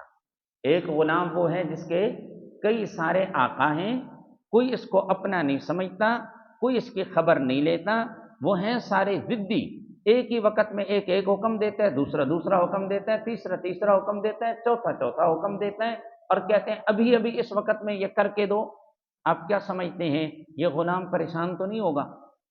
ہوگا، اس کا چین سکون ختم ہو جائے گا، یہ ہر وقت پریشان رہے گا کہ اس کے آقا کئی سارے ہیں اور ہیں بھی وہ ضدی، اور اس کی خبر بھی ان میں سے کوئی نہیں لیتا، اور کوئی اس کے متعلق بعض پرس نہیں کرتا، اس کا خیال کوئی نہیں رکھتا۔ اچھا، اس کے مقابلے میں ایک دوسرا غلام ہے جس کا ایک ہی آقا ہے، اس کا اس کے ساتھ تعلق ہے، وہ اس کی خبر بھی رکھتا ہے پوری طرح، اور اس کو وہ اپنا غلام سمجھتا ہے۔ آپ کیا سمجھتے ہیں ان دونوں میں سے کون سا غلام بہتر ہے، پہلے والا کہ دوسرے والا؟ دوسرے والا۔ پہلی جو مثال دی گئی ہے یہ مشرک بندے کی دی گئی ہے، جس نے کئی سارے معبود بنا رکھے ہیں، ہے اکیلا بندہ لیکن در کئی سارے بنا رکھے ہیں، معبود اس نے کئی سارے بنا رکھے ہیں، ان میں سے کوئی بھی اس کو اپنا نہیں سمجھتا اور کوئی بھی اس کی خبر گیری کرنے والا نہیں ہے، وہ تو خود عاجز اور بے بس ہیں، انہوں نے اس کا کیا خیال رکھنا ہے۔ اور دوسری مثال ہے موحد بندے کی، جس نے ایک ہی معبود کو مضبوطی سے پکڑا ہوا ہے اور اللہ تعالیٰ اس کو اپنا سمجھتے ہیں، یہ اللہ کو اپنا سمجھتا ہے، اور ہر موڑ پہ اللہ کی مدد بھی اس کے ساتھ شامل حال ہوتی ہے۔ یقیناً یہ دوسرا بندہ پہلے بندے سے کروڑ درجہ بہتر ہے۔ اب یہ مثال بیان کی گئی ہے، فرمایا ضرب اللہ مثلا، بیان کی اللہ تعالیٰ نے ایک مثال، رجلاً ایک بندہ ہے، ایک مرد ہے، فیہ شرکاء اس میں کئی شریک ہیں، کئی سارے اس کے آقا ہیں، متشاکسون وہ آپس میں ضدی ہیں، ایک یہ غلام ہے۔ دوسرا غلام ورجلاً سلما لرجل، اور دوسرا غلام سارا ہے لرجل ایک ہی مرد کا، ایک ہی اس کا آقا ہے۔ حل یستویان مثلا، کیا یہ دونوں برابر ہو سکتے ہیں حالت میں، صفت میں؟ ہرگز نہیں۔ یقیناً دوسرا غلام یہ بہت بہتر ہے، اور یہ دوسری مثال کس کی ہے؟ موحد بندے کی، جس نے اپنے اللہ سے اپنا تعلق جوڑا ہوا ہے۔ فرمایا اس دلیل کا ثمرہ یہ نکلا، الحمدللہ، الوہیت والی ساری تعریفیں اللہ ہی کے لیے ہیں، بل اکثرهم لا يعلمون، بلکہ اکثر ان کے لا يعلمون نہیں جانتے۔ تو اس سے کیا معلوم ہوا؟ جدا جدا رب بہتر ہیں یا ایک رب بہتر ہے؟ ایک رب بہتر ہے۔ جدا جدا خداؤں کی عبادت کرنا بہتر نہیں، ایک رب کی عبادت کرنا ہی بہتر ہے۔ لیکن افسوس کئی سارے ایسے لوگ ہیں جو توحید سے منہ موڑتے ہیں اور مختلف در انہوں نے بنا رکھے ہیں، در در پہ اپنی زمین جھکا رہے ہوتے ہیں، اور یہ لوگ اللہ ایسے لوگوں کو ذلیل و رسوا کر دیتے ہیں۔ وہ ایک سجدہ جسے تو گراں سمجھتا ہے، وہ ایک سجدہ جسے تو گراں سمجھتا ہے، وہ توحیدی سجدہ، اکیلے رب کے در پہ پڑا رہنا، وہ ایک سجدہ جسے تو گراں سمجھتا ہے، ہزار سجدوں سے دیتا ہے بندے کو نجات۔ در در پہ زمین جھکانے سے اللہ بچا لیتے ہیں، اس بندے کو اللہ عزت دیتے ہیں، اور جو رب کے در کو چھوڑتا ہے پھر وہ ٹھوکریں کھاتا رہتا ہے، در در پہ زمین جھکاتا ہے لیکن کہیں سے اس کا کام بھی نہیں ہوتا، اور دن بدن ذلیل و رسوا ہوتا جاتا ہے، کہیں سے اسے عزت بھی نہیں ملتی۔ بہرحال جی، اللہ تعالیٰ فرما رہے ہیں، یا صاحب السجن، اے میرے جیل کے ساتھیوں، ارباب متفرقون، کیا جدا جدا رب خیر بہتر ہیں، ام اللہ الواحد القہار، یا اکیلا اللہ جو زور والا ہے۔ قہار اس کو کہتے ہیں جو ہر کام پر اور ہر کسی پر غالب ہو، قہار جو ہر کام پر جو چاہے سو کرے، فعال لما یرید ہے، جس چیز کا ارادہ کرنے اللہ تعالیٰ کر لیتے ہیں، اور ہر کسی پر غالب ہیں، کوئی چیز ایسی نہیں جو اللہ تعالیٰ کے قبضہ قدرت اور اختیار سے باہر ہو۔ جبکہ مشرکین نے جن کو معبود بنا رکھا ہے وہ تو بالکل عاجز اور بے بس ہیں، ان کے اختیار میں کچھ بھی نہیں ہے جی۔ آئیے ذرا ایک اور مثال دیکھتے ہیں جی، 17ویں پارے کا آخر نکالیں گے، 17ویں پارے کا آخر، آخری صفحہ ہے آپ کے پاس، بس آخر چلتے ہیں تاکہ ڈھونڈ ماشاء اللہ، تاکہ ڈھونڈنے میں آپ کو زیادہ پریشانی نہ ہو۔ آخری آیت، آخری رکوع ہے جی۔ اللہ تعالیٰ فرماتے ہیں یا ایھا الناس، ہے لوگوں، ضرب مثل، جی جی آیت نمبر 73، جی 73 ہے، رکوع شروع ہو رہا ہے جی، رکوع شروع ہو رہا ہے، سورۃ الحج آخری رکوع۔ یا ایھا الناس، اے لوگوں، ضرب مثل، ایک مثال بیان کی جا رہی ہے، معبودان باطلہ کی مثال ہے۔ فرمایا فاستمعوا لہ، دل کی توجہ سے اسے سنو، صرف ظاہری کانوں سے نہیں، خوب دل متوجہ کر کے سنو جی۔ مثال کسی عالم کی بیان کردہ نہیں ہے، حتیٰ کہ نبی علیہ السلام کی بھی اپنی بیان کردہ نہیں ہے، بلکہ یہ مثال اللہ بیان فرما رہے ہیں، تو کتنی اعلیٰ درجے کی مثال ہوگی، اور پھر مسئلہ اس سے کتنا کھلے گا۔ اللہ فرماتے ہیں فاستمعوا لہ، خوب توجہ سے سنو اسے۔ ان الذین تدعون من دون اللہ، بے شک وہ لوگ، وہ ہستیاں جن سے تم دعائیں مانگتے ہو اللہ کے سوا، لن یخلقوا ذبابا، وہ ہرگز نہیں پیدا کر سکتے، ذبابا، ایک مکھی کو۔ مکھی کو، مچھر کے مقابلے میں مکھی جو ہے، اس کے متعلق لکھا گیا ہے کہ یہ انتہائی کم اعضاء والی ہے، حتیٰ کہ مچھر کے مقابلے میں بھی اس کے اعضاء کم ہیں۔ اللہ تعالیٰ بتانا یہ چاہتے ہیں جو کم اعضاء والے ہیں، جو ناقص الخلقت ہے، کم اعضاء والے، جب اس کو نہیں بنا سکتے تو جو کامل اعضاء والے ہیں بھلا انہیں کہاں بنا سکتے ہیں جی۔ لن یخلقوا ذبابا، ہرگز نہیں پیدا کر سکتے ایک مکھی۔ ہو سکتا ہے کسی کے ذہن میں آئے ہمارے یہ بابا جی نہیں بنا سکتے ہیں، لیکن فلاں تو پہنچے ہوئی ہیں نا، وہ بڑی امام تو بہت کچھ کر لیتے ہیں، وہ داتا کا جو دربار ہے وہاں تو بہت کچھ ہو جاتا ہے، بچے لوگ لے کے آتے ہیں جی۔ اللہ تعالیٰ فرماتے ہیں ایک دو کی بات نہیں ہے، سارے دنیا کے معبودان باطلہ اکٹھے ہو جائیں، سارے مل کر بھی ایک مکھی نہیں بنا سکتے۔ کیا نہیں بنا سکتے؟ لوگ تو کہتے ہیں اتنے بڑے بڑے بیٹے دے دیتے ہیں، قرآن کہہ رہا ہے ایک مکھی نہیں بنا سکتے۔ لوگ سچے یا قرآن سچا؟ ہاں جی۔ آگے فرمایا مکھی بنانا تو دور کی بات ہے، اس میں تو دل، دماغ، معدہ فٹ کرنا پڑے گا، پاؤں، آنکھیں بنانی پڑیں گی، پر لگانے پڑیں گے، یہ تو اتنے عاجز اور بے بس ہیں۔ وَإِن يَسْلُبْهُمُ الذُّبَابُ شَيْئًا، اور اگر چھین لیں ان سے مکھی کوئی چیز، لا يستنقذوه منه، تو نہیں چھڑا سکتے وہ اس چیز کو مکھی سے۔ مکھی چیز کو کیا کر لے جی؟ چھین لے۔ مکھی کیا کر لے؟ قرآن نے یہاں اخذ یاخذ کا لفظ نہیں بولا ہے کہ مکھی کوئی چیز اٹھا لے۔ اخذ یاخذ، ایک چیز پڑی ہے جی، دوسرے کسی کے ہاتھ میں وہ چیز نہیں ہے، آرام سے کسی نے چیز اٹھا لی، یہ بات نہیں بولی گئی ہے۔ یہاں لفظ بولا ہے یسلب کا، اور سلب اس کو کہتے ہیں، ایک مثلا ایک کپڑا ہے، میں نے اس کو پکڑا ہوا ہے، میں نے اپنی طرف کھینچا، انہوں نے اپنی طرف کھینچا، میں ان سے کھینچ رہا ہوں، وہ مجھ سے کھینچنا چاہتے ہیں، ایک بندہ غالب آیا اور اس نے اس کپڑے کو اپنی طرف کھینچ لیا، اس کو کہا جاتا ہے سلب۔ مطلب کیا بنا؟ یہ چاہتے بھی ہیں کہ ہم نے مکھی کو یہ چیز نہیں دینی، لیکن اتنے عاجز اور بے بس ہے کہ مکھی جیسی کمزور مخلوق ان سے چیزیں چھین کے لے جاتی ہے۔ مکھی جیسی کمزور مخلوق ان سے چیزیں چھین کے لے جاتی ہیں، اس نے کیا لینا ہے؟ ذرہ بمقدار کوئی چیز اس نے اپنے منہ میں اٹھا لی ہے، معمولی سی چیز ہے۔ اللہ تعالیٰ فرماتے ہیں یہ اتنے عاجز ہیں، مکھی چیزیں چھین کے لے جاتی ہیں، اور جو کچھ چھین کے لے گئے یہ مکھی سے وہ چیز واپس چھڑا بھی نہیں سکتے، اتنے عاجز اور بے بس ہیں جی۔ آخر میں فرمایا ضعف الطالب والمطلوب، کمزور ہے مانگنے والا، والمطلوب، اور وہ جس سے مانگا جا رہا ہے۔ یہ جو معبودان باطلہ سے مانگ رہا ہے، مانگنے والا بھی کمزور، جس سے مانگا جا رہا ہے وہ بھی کمزور۔ مانگا اس سے جائے جو ساری کمزوریوں سے پاک ہے، اور وہ صرف میرے اللہ کی ذات ہے۔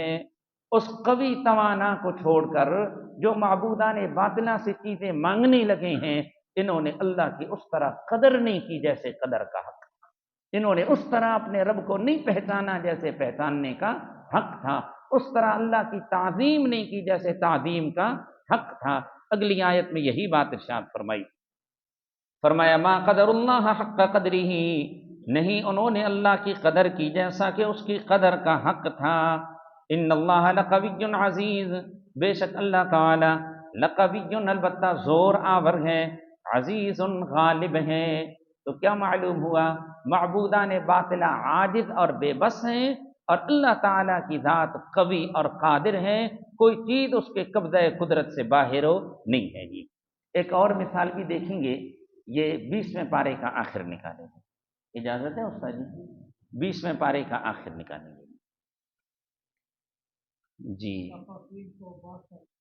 صفحہ 362 اور آیت نمبر 41 جی، آیت نمبر 41۔ سبحان اللہ۔ مثل الذین اتخذوا من دون اللہ اولیاء کمثل العنکبوت، یہ بھی ایک مثال بیان کی جا رہی ہے۔ فرمایا ان لوگوں کی مثال، اتخذوا من دون اللہ اولیاء، جنہوں نے اللہ کے سوا بنا لیے ہیں اولیاء کارساز۔ کارساز یہ فارسی کا لفظ ہے، کار کا معنی ہوتا ہے کام اور ساز کا معنی ہے بنانا۔ کام بنانے والے کہ یہ ہماری حاجت روائی کرتے ہیں، مشکل کشائی کرتے ہیں، یہ بگڑی بناتے ہیں، یہ ہمیں اولاد دیتے ہیں، عزتیں دیتے ہیں، اللہ سے ہمارے کام کرا لیتے ہیں، یہ جنہوں نے اللہ کے سوا اور بنا لیے نا، اللہ فرماتے ہیں اس کی ایک مثال سمجھاتے ہیں تمہیں۔ کمثل العنکبوت، مثال ان کی مکڑی کی طرح ہے۔ کس کی طرح؟ مکڑی کی طرح۔ مشرک بندے کو مکڑی کے ساتھ مثال دی جا رہی ہے، اور جس کو اس نے اللہ کا شریک بنایا اس کو مکڑی کے جالے کے ساتھ تشبیہ دی جا رہی ہے جی۔ مکڑی کا جالا بڑا مکان بنا ہوا ہے، چند دن اس میں صفائی نہیں کی، مکڑی وہاں پہ اپنا جالا بن لیتی ہے۔ مکڑی کا جو گھر ہے یہ تمام گھروں میں سے سب سے زیادہ کمزور گھر ہے۔ دیکھو نا، یہ گھونسلے تو پرندوں کے بھی ہوتے ہیں، ہر چیز کا گھر ہوتا ہے، پرندوں کے گھونسلے ہوتے ہیں، جنگلوں میں دیہاتوں میں ہم نے دیکھا وہ جو درخت کے ساتھ لٹک رہے ہوتے ہیں تو وہ کتنے مضبوط بنے ہوئے ہیں کہ تیز آندھیاں اور طوفان آتے ہیں وہ پھر بھی گرتے نہیں ہیں۔ لیکن یہ جو مکڑی کا گھر ہے یہ سب سے زیادہ کمزور گھر ہے۔ گھر کس لیے بنایا جاتا ہے؟ بندے کو طوفان سے بچائے، سردی گرمی سے بچائے، آندھیوں سے بچائے، اسی لیے مکان بنایا جاتا ہے نا۔ کیا مکڑی کا گھر اتنا مضبوط ہے جو اسے طوفان آندھی سے بچائے گا، جو اسے سردی گرمی سے بچائے گا؟ وہ تو ہوا کے ایک جھونکے سے اس کا پورا گھر اڑ رہا ہوتا ہے۔ لیکن مکڑی کو اتنے بڑے بنائے ہوئے مکان کے اوپر، بڑے سے بنائے ہوئے محل کے اوپر کوئی اعتماد نہیں ہے۔ جس وقت تک وہ اپنا گھر نہ بنائے اسے سارا سہارا اپنے گھر کے اوپر ہوتا ہے، لیکن اس کا سہارا انتہا درجہ کمزور ہے۔ اللہ فرماتے ہیں جن لوگوں نے میرے سوا اور حاجت روا مشکل کشا بنا لیے ان پر ان کا اعتماد کرنا ایسی ہے جیسے مکڑی کا اپنے اس جالے کے اوپر اعتماد کرنا۔ بات سمجھ آئی ہے جی؟ جیسے مکڑی کا جالا اسے سردی گرمی طوفانوں آندھیوں اور مصائب سے نہیں بچا سکتا، مشرک بندے نے بھی جن کو اپنا معبود بنا رکھا ہے ان میں سے کوئی بھی اسے مصیبتوں اور پریشانیوں سے نہیں بچا سکتا، اس کا سہارا سب سے زیادہ کمزور ہے جی۔ اچھا جی، اس میں کئی ساری مثالیں اللہ نے بتائی ہیں، ایک دفعہ ترجمہ کرتے ہیں پھر ایک بات کرتے ہیں۔ فرمایا ان لوگوں کی مثال جنہوں نے بنا لی ہے اللہ کے سوا اولیاء معبود کارساز، کمثل العنکبوت، مکڑی کی طرح ہے ان کی مثال۔ اتخذت بیتا، مکڑی نے ایک گھر بنایا، وان اوہن البیوت لبیت العنکبوت، اور بے شک گھروں میں سے ان اوہن البیوت، گھروں میں سے سب سے زیادہ کمزور گھر البتہ مکڑی کا گھر ہے۔ لو کانوا یعلمون، کاش کے لوگ سمجھتے۔ دیکھیں مکڑی جو اپنا جالا بنتی، یہاں مشرک بندے کو مکڑی کے ساتھ مثال دی ہے۔ مکڑی جو اپنا جالا بنتی ہے تو کیا وہ مٹیریل باہر سے لے کے آتی ہے؟ نہیں، بلکہ وہ اپنے پیڑ سے نکالتی ہے، وہ اس کی رال ہوتی ہے، وہ اس کی رال ہوتی ہے جو باہر نکلتی ہے اور اسی سے وہ اپنا جالا بن رہی ہوتی ہے۔ یہی مثال مشرک بندے کی ہے کہ مشرک بندہ بھی جو اپنے شرک پر دلیلیں پیش کرتا ہے وہ مکڑی کی طرح اپنے پیٹ سے نکال رہا ہوتا ہے۔ نہ اس کے پاس قرآن ہے، نہ اس کے پاس احادیث نبویہ ہیں، نہ انبیاء علیہ السلام کی تعلیمات میں سے کوئی اس کے پاس دلیل ہے، بلکہ وہ اپنے پیٹ سے اپنی دلیلیں نکال رہا ہوتا ہے۔ دوسری بات، مکڑی ہر جگہ اپنا گھر بنا لیتی ہے۔ مکڑی یہ نہیں ہے کہ بہت اچھا صاف ستھرا اپنے مکان بنایا، 1 مہینہ آپ نے صفائی نہیں کی، 10 دن آپ نے صفائی نہیں کی، تو مکڑی پہ پابندی لگی ہوئی ہے، وہ اس گھر پہ گھر میں اپنا جالا نہیں بنائے گی، ایسا ہی ہے یا وہ بنا لے گی؟ مکڑی ہر جگہ اپنا گھر بنا لیتی ہے۔ اسی طرح جو شرک میں مبتلا انسان ہے وہ بھی ہر چیز کو اپنا معبود بنا لیتا ہے، کبھی وہ قبر کو بنا لیتا ہے، کبھی کسی زندہ کے سامنے جھک رہا ہوتا ہے، کبھی کسی جھنڈی کنڈی کے سامنے جھک رہا ہوتا ہے۔ وہ رات کو آندھی طوفان چلے نا، 1 2 4 کپڑے جو ہے وہ اڑتے ہوئے کوئی سبز کوئی سرخ کسی درخت کے ساتھ اٹک گئے، اور مشرک بندے نے دیکھا کہاں یہاں کوئی رات کو پیر بزرگ آئے ہیں، بس ادھر ہی وہ سجدے کرنا شروع کر دیتے ہیں، دعائیں مانگنا شروع کر دیتا ہے، ہر چیز کو یہ اپنا معبود بنا لیتا ہے، جیسے مکڑی ہر جگہ پہ اپنا جالا بنا لیتی ہے، گھر بنا لیتی ہے۔ ایک اور بات بھی ہے،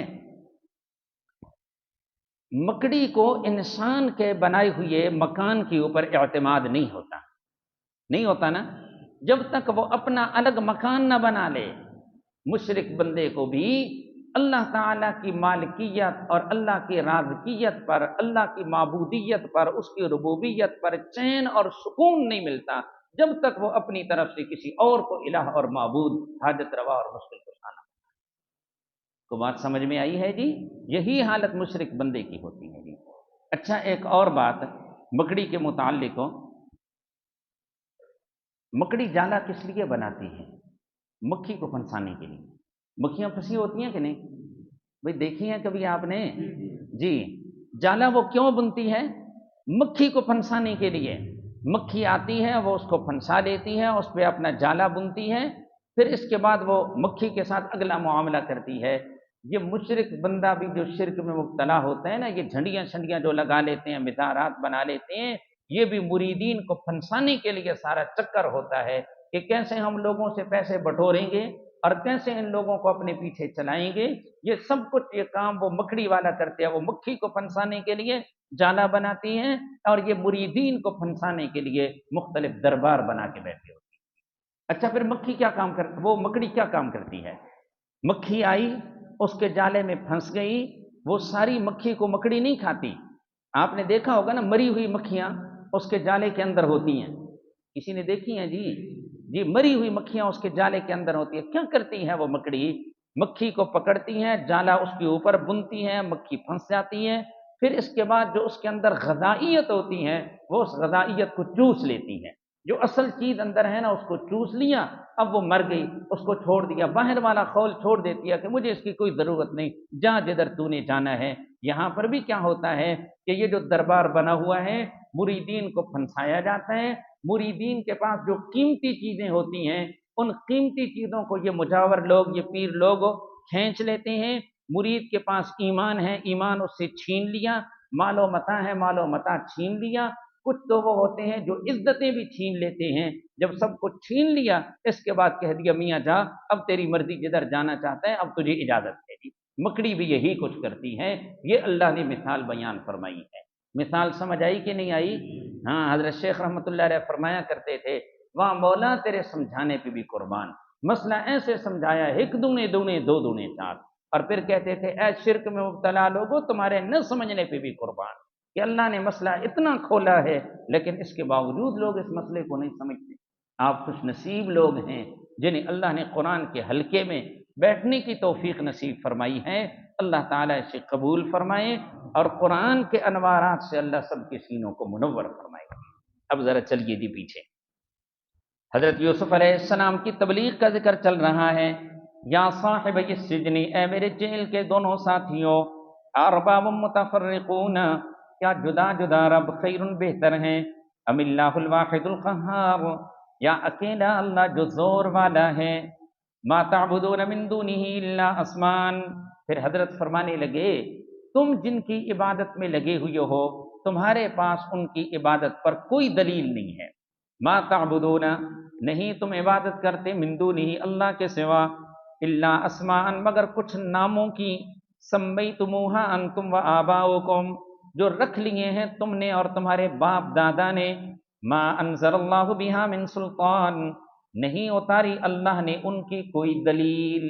یہ جن کی عبادت میں تم لگے ہو، ایک تو حضرت نے فرمایا وہ چند نام ہیں جو تم نے اور تمہارے باپ دادا نے رکھ لیے ہیں، یہ ایسے ہی نام ہیں جیسے آج کے دور میں لوگوں نے نام رکھ لیے ہیں جی، مثلا علی حجویری رحمۃ اللہ علیہ کا دربار بنایا ہے تو نام کیا رکھ لیا جی، یہ داتا ہے، یہ دینے والے، حالانکہ داتا کا معنی ہے دینے والا، تو سب کچھ دینے والا کون ہے؟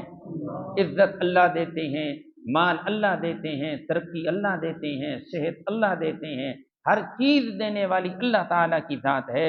وَآتَاكُم مِّن كُلِّ مَا سَأَلْتُمُوهُ، جو کچھ تم اللہ سے مانگتے ہو اس میں سے جو کچھ تمہیں ملتا ہے، اور بن مانگے بھی جو کچھ تمہیں ملتا ہے وہ اللہ ہی تمہیں دیتا ہے۔ لیکن یہاں نام رکھ لیا ہے جی یہ داتا ہیں، کسی کے بارے میں رکھ لیا یہ گنج بخش ہیں، خزانے بخشنے والے، کسی کا نام رکھ لیا ہے یہ تو غوث اعظم ہے جی، سب سے بڑے مددگار ہیں، لوگوں کی مدد کرتے ہیں، کسی کا نام رکھ لیا ہے کہ یہ گنج بخش ہو گیا، اور لجپال نام رکھ لیا، لجپال لجیں پالتے ہیں، یہ عزتیں دیتے ہیں، یہ اس قسم کے جو نام ہیں نا، اس زمانے میں بھی شاید لوگوں نے ایسے ہی کچھ نام رکھے ہوئے تھے۔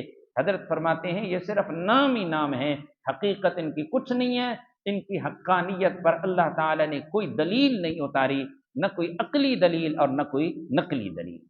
اب مزید آگے مسئلہ حضرت کھولتے ہیں، فرمایا ان الحکم الا للہ، نہیں ہے حکم الا للہ مگر اللہ ہی کا، دین کے بارے میں حکم اللہ کا چلتا ہے کہ کون عبادت اور پکار کا مستحق ہے، یہ فیصلہ دینے کا اختیار صرف اللہ کے پاس ہے، کسی اور کے پاس نہیں جی۔ عبادت اور پکار کا مستحق کون ہے، یہ فیصلہ کس نے دینا ہے؟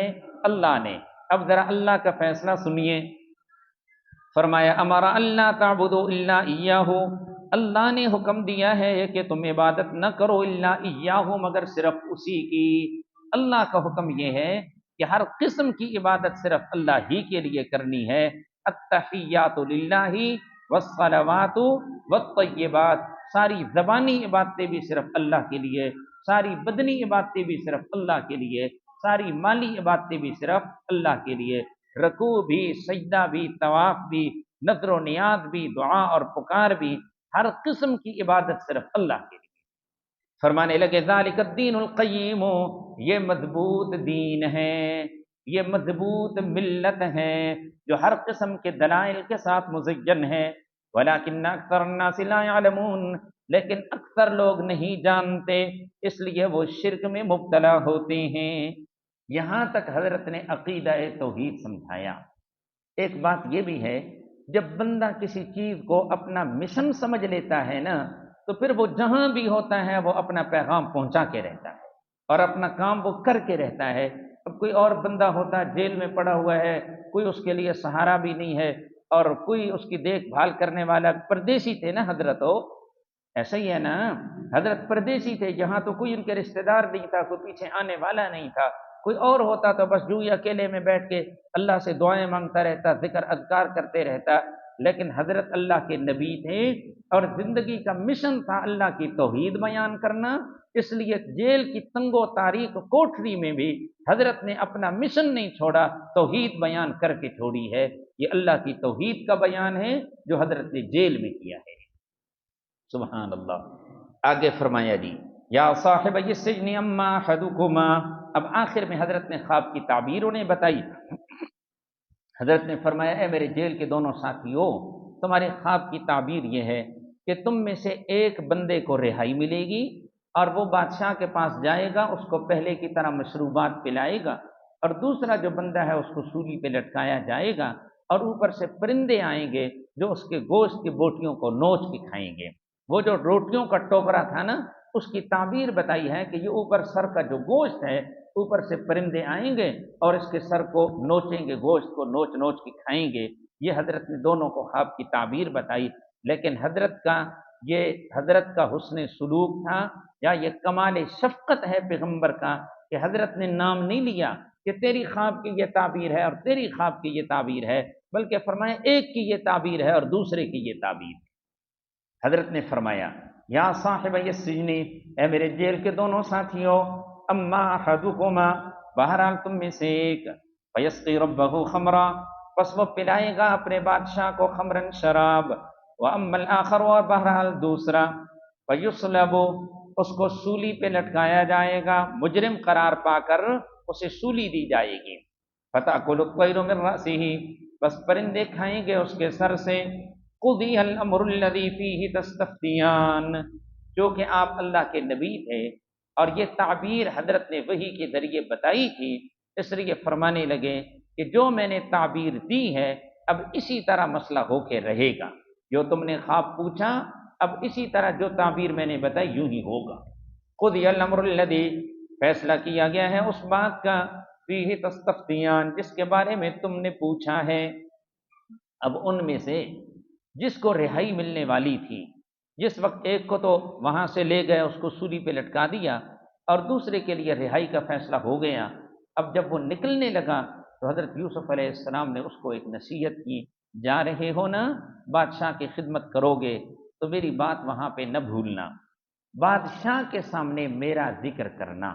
دو مطلب ہیں، ایک مطلب یہ ہے بادشاہ کے سامنے میرا ذکر کرنا کہ ایک بے قصور یوسف بھی جیل میں پڑا ہوا ہے، جس کا قصور کوئی نہیں، اس پر ظلم کیا گیا اور اس کو جیل کے اندر ڈال دیا گیا ہے، یہ بات بادشاہ کے سامنے ذکر کرنا۔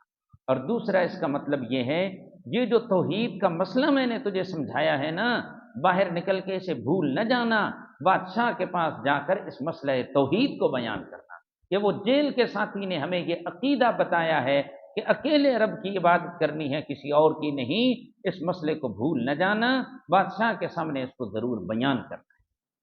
اللہ تعالیٰ فرماتے ہیں وقال للذی ظن، حضرت نے کہا اس بندے کو جس کے بارے میں یقین تھا، انہ ناج منہما، کہ بے شک وہ ان دونوں میں سے نجات پانے والا ہے، اس کو حضرت نے فرمایا اذکرنی عند ربی، میرا ذکر کرنا اپنے بادشاہ کے سامنے۔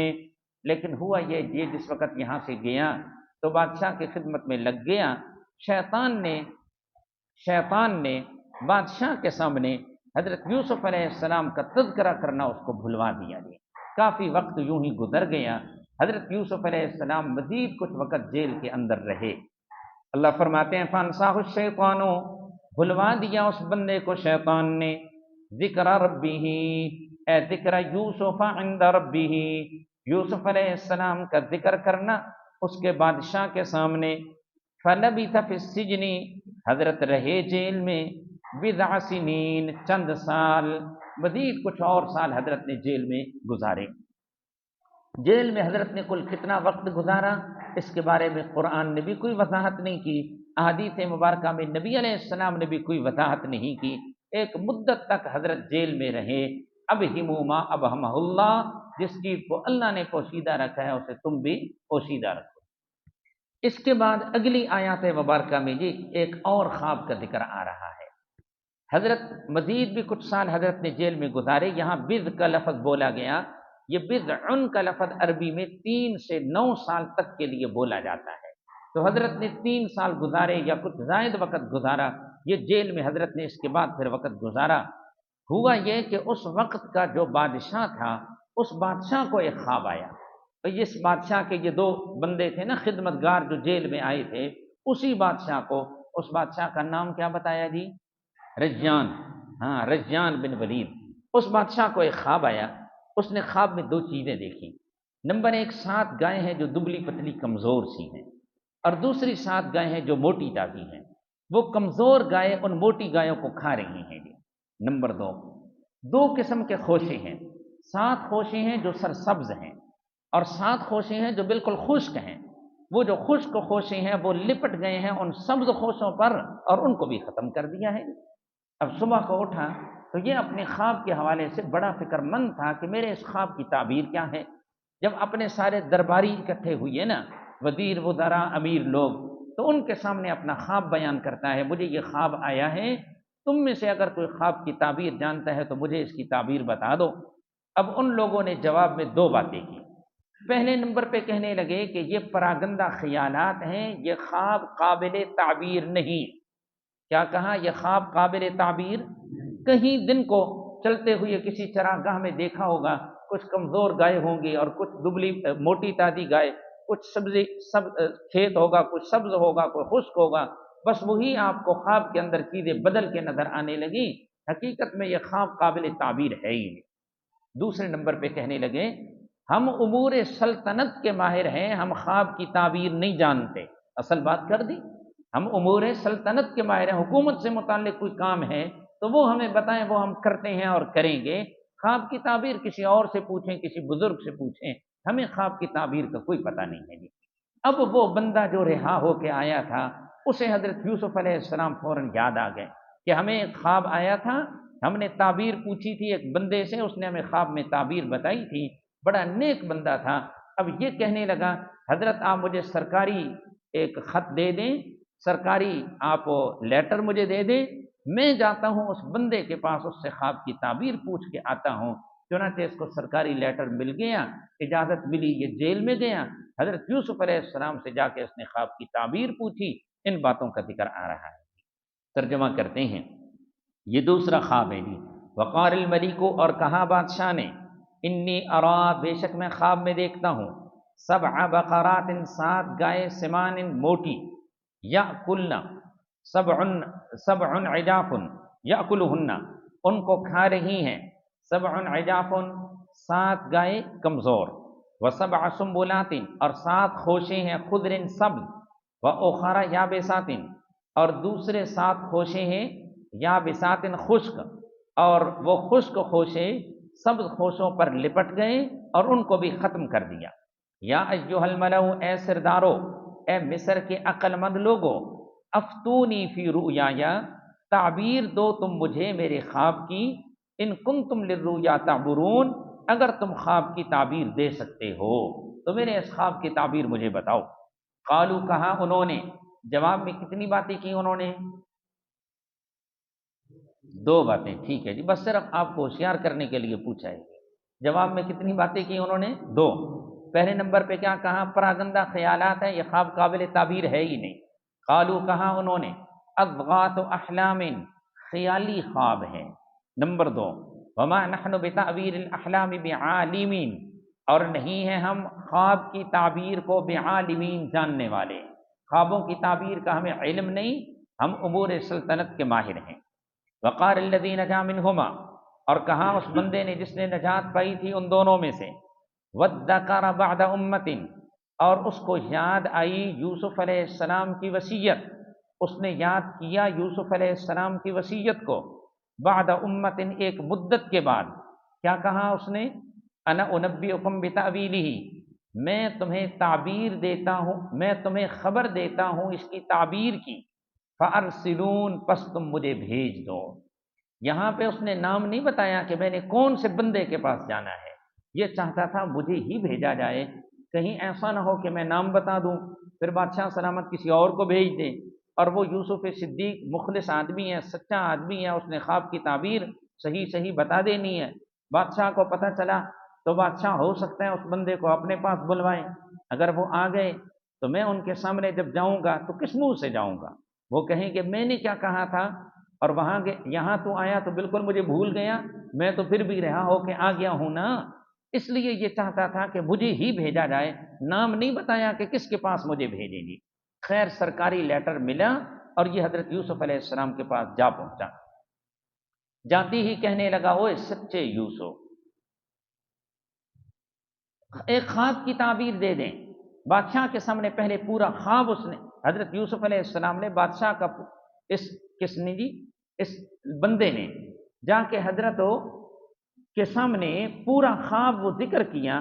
پہلی آیت میں اس کے اسی خواب کا ذکر ہے، وہی پیچھے والی باتیں نہیں۔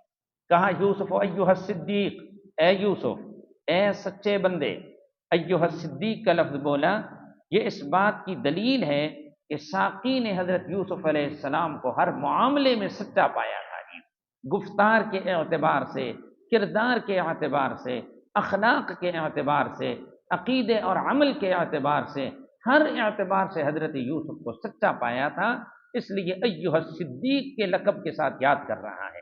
کہنے لگا، اے سچے یوسف، افتنا، تو تعبیر دے ہمیں، فی 7 بقرات سمان، 7 موٹی گائے کے بارے میں، یاکلہن 7 عجاف، جن کو کھا رہی ہیں 7 کمزور گائیں، وسبع سنبلات خضر، اور 7 سرسبز خوشے، واخر یابسات، اور دوسرے 7 ہیں جو خشک ہیں، لعلی ارجع الی الناس، تاکہ میں لوٹوں لوگوں کی طرف جنہوں نے مجھے بھیجا ہے، تعبیر کے ساتھ ان کے پاس واپس جاؤں، لعلہم یعلمون، تاکہ وہ جان لیں، خواب کی تعبیر کو بھی جان لیں اور تیرے مرتبے کو بھی جان لیں، ہو سکتا ہے یہی بات تیری رہائی کا سبب بن جائے۔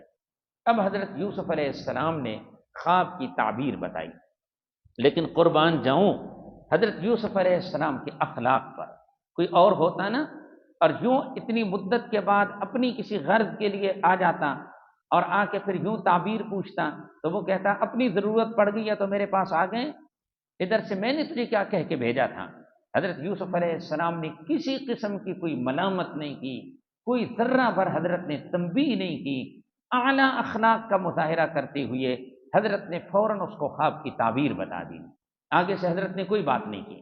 لیکن اس تعبیر میں حضرت نے تعبیر بھی بتائی اور اس کے ساتھ ساتھ حضرت نے ایک تدبیر بھی بتائی اور اس کے ساتھ ساتھ حضرت کے ایک معجزے کا بھی ذکر ہو رہا ہے۔ حضرت نے فرمایا بھائی خواب کی تعبیر یہ ہے کہ ابتداءً 7 سال ہوں گے جن میں سبزہ خوب ہوگا، پھر اس کے بعد 7 سال ہوں گے قحط سالی کے، جو کچھ پہلے تم نے سبزہ رکھا ہوگا، جو کچھ تم نے غلہ رکھا ہوگا، اگلے 7 سالوں میں وہ سارا غلہ ختم ہو جائے گا۔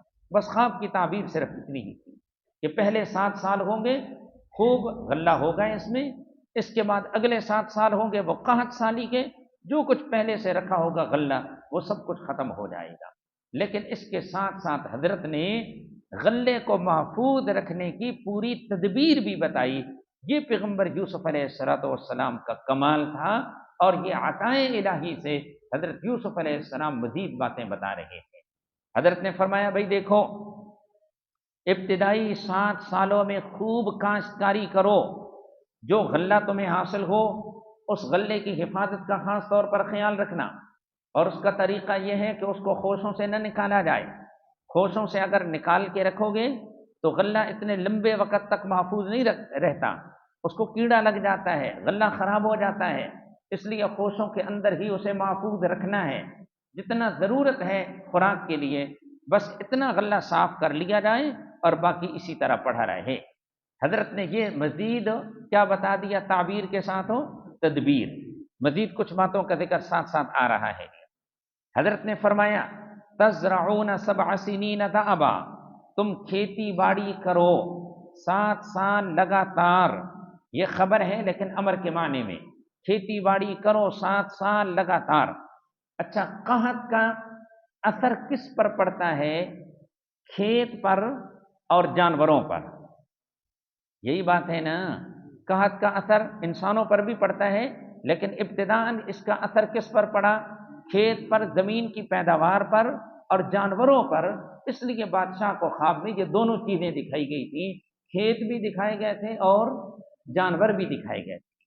قال، حضرت نے فرمایا تزرعون، تم کھیتی باڑی کرو 7 سال لگاتار، فما حصدتم، پس جو کچھ تم کاٹو، فذروه فی سنبلہ، بس تم اس کو چھوڑ دو اس کے خوشوں میں، الا قلیلا، مگر تھوڑا سا صاف کر لو، مما تاکلون، اس میں سے جو تم کھاتے ہو، ثم یاتی من بعد ذلک، پھر اس کے بعد آئیں گے 7 شداد، 7 سال سخت، یاکلن ما قدمتم لہن، وہ کھا جائیں گے جو کچھ تم نے پہلے سے رکھا ہوگا ان کے لیے، الا قلیلا، مگر تھوڑا سا بچے گا، مما تحسنون، اس میں سے جو تم محفوظ کر لو گے بیج ڈالنے کے لیے، تھوڑا بہت بچے گا جو آئندہ بیج ڈالنے کے لیے تمہارے کام آئے گا، بس باقی سارا غلہ ختم ہو جائے گا۔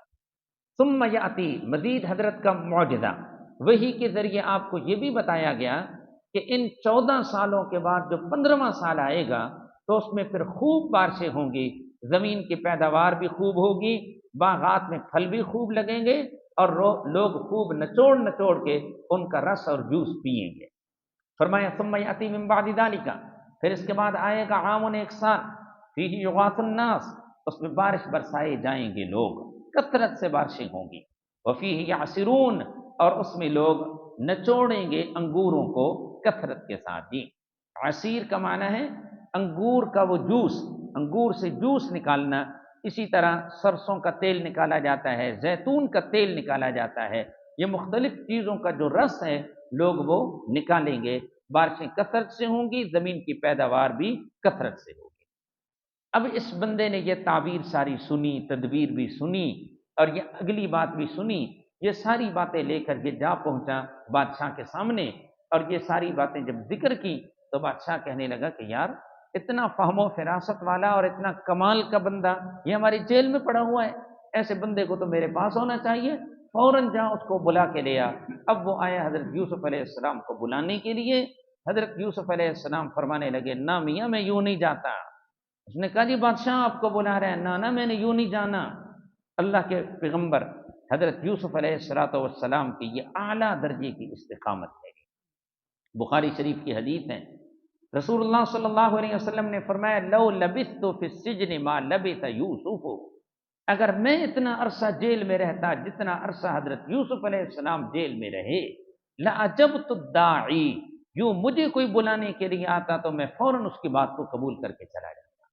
اللہ اکبر، یہ یوسف علیہ السلام کی استقامت بتانا مقصود ہے، ورنہ حضرت صلی اللہ علیہ وسلم کی استقامت اور آپ کے کمالات حضرت یوسف علیہ السلام سے بھی بہت زیادہ ہیں۔ نبی علیہ السلام اپنی تواضع اور اپنی عاجزی بتا رہے تھے، اور حضرت یوسف علیہ السلام کی استقامت پر ان کی تعریف کر رہے تھے کہ بڑی استقامت ہے پیغمبر یوسف علیہ السلام کی۔ اس نے کہا جی بادشاہ بلا رہے ہیں، کہا میاں میں نہیں جاتا۔ جی حضرت کیوں، آپ کا کوئی مطالبہ ہے؟ فرمانے لگے بادشاہ سے کہیں پہلے ان عورتوں کو بلائیں جنہوں نے اپنی انگلیاں کاٹی تھیں، ان سے ذرا پوچھے کہ کیا وجہ تھی، انہوں نے اپنی انگلیاں کیوں کاٹی تھی، حقیقت اس کی کیا ہے۔ جب تک معاملہ صاف نہیں ہوگا اس وقت تک میں جیل سے باہر نہیں نکلوں گا۔ حضرت چونکہ اللہ کے پیغمبر تھے اور حضرت نے اللہ کی توحید باہر نکل کے بیان کرنی تھی، اس لیے حضرت کے سامنے تھی یہ بات کہ اگر میں یوں ہی چلا گیا، بادشاہ کا مقرب بن گیا، مجھے کوئی عہدہ مل گیا، تو میری قدر و منزلت کی وجہ سے کوئی بولے گا تو نہیں، لیکن ہو سکتا ہے کہ بادشاہ اور عوام کے دل میں وسوسہ ہو کہ کوئی مسئلہ تھا تبھی اتنا عرصہ یہ جیل میں رہا، کوئی دال میں کالا کالا تھا تبھی اتنا عرصہ یہ جیل میں رہا، یہ کیوں کسی کے ذہن میں وسوسہ آئے، جب تک صفائی نہیں ہوگی اس وقت تک میں باہر نہیں نکلوں گا۔ چنانچہ وہ قاصد آ پہنچا جی بادشاہ کے سامنے۔ بادشاہ نے پھر اس کے بعد ان عورتوں کو بلایا، وہ ساری باتیں آ رہی ہیں۔ وقال الملک، اور کہا بادشاہ نے ائتونی بہ، لے آؤ تم اس کو میرے پاس۔ فلما جاءہ الرسول، بس جب حضرت کے پاس قاصد آیا اور بادشاہ کا پیغام پہنچایا، قال، تو حضرت فرمانے لگے ارجع الی ربک، واپس لوٹ جا اپنے بادشاہ کی طرف، فاسألہ ما بال النسوۃ اللاتی قطعن ایدیہن، بس پوچھ تو اس سے کیا حال ہے ان عورتوں کا جنہوں نے کاٹا تھا اپنے ہاتھوں کو۔ مطلب یہ ہے ان عورتوں سے پوچھیں ذرا حقیقت کیا ہے، کس وجہ سے اپنے ہاتھوں کو کاٹا تھا۔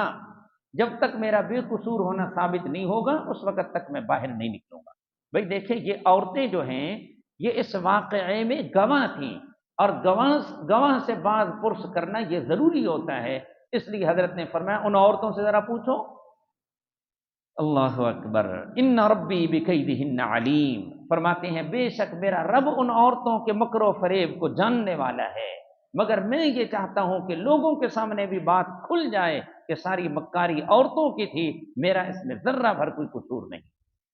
قال ما خطبکن، چنانچہ بادشاہ نے ان عورتوں کو بلایا اور ان عورتوں سے پوچھا، وہ عورتیں بھی آ گئیں اور زلیخا بھی آ گئیں۔ زلیخا کے شوہر کے متعلق مفسرین نے لکھا ہے وہ اس وقت فوت ہو چکا تھا، البتہ زلیخا ابھی زندہ تھی، وہ بھی آ گئی، اور مزید وہ باقی عورتیں بھی آ گئیں۔ بادشاہ نے ان سے پوچھا بھئی اس کی کیا حقیقت تھی جو تم نے اپنی انگلیاں کاٹی، کیا تم نے یوسف کا کوئی میلان اپنی طرف دیکھا؟ وہ عورتیں کہنے لگیں حاشا للہ ما علمنا علیہ من سوء، ساری پاکیاں تو اللہ کے لیے ہیں پر ہم نے یوسف میں ذرہ بھر کوئی برائی نہیں جانی، حضرت یوسف میں ذرہ بھر ہم نے کوئی برائی نہیں جانی۔ یہ ان عورتوں نے صفائی پیش کی، پھر اس کے بعد زلیخا نے بھی صفائی پیش کی ہے جی۔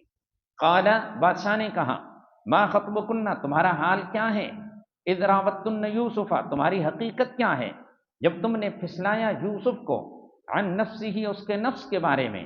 قلنا، ان عورتوں نے کہا حاشا للہ ما علمنا علیہ من سوء۔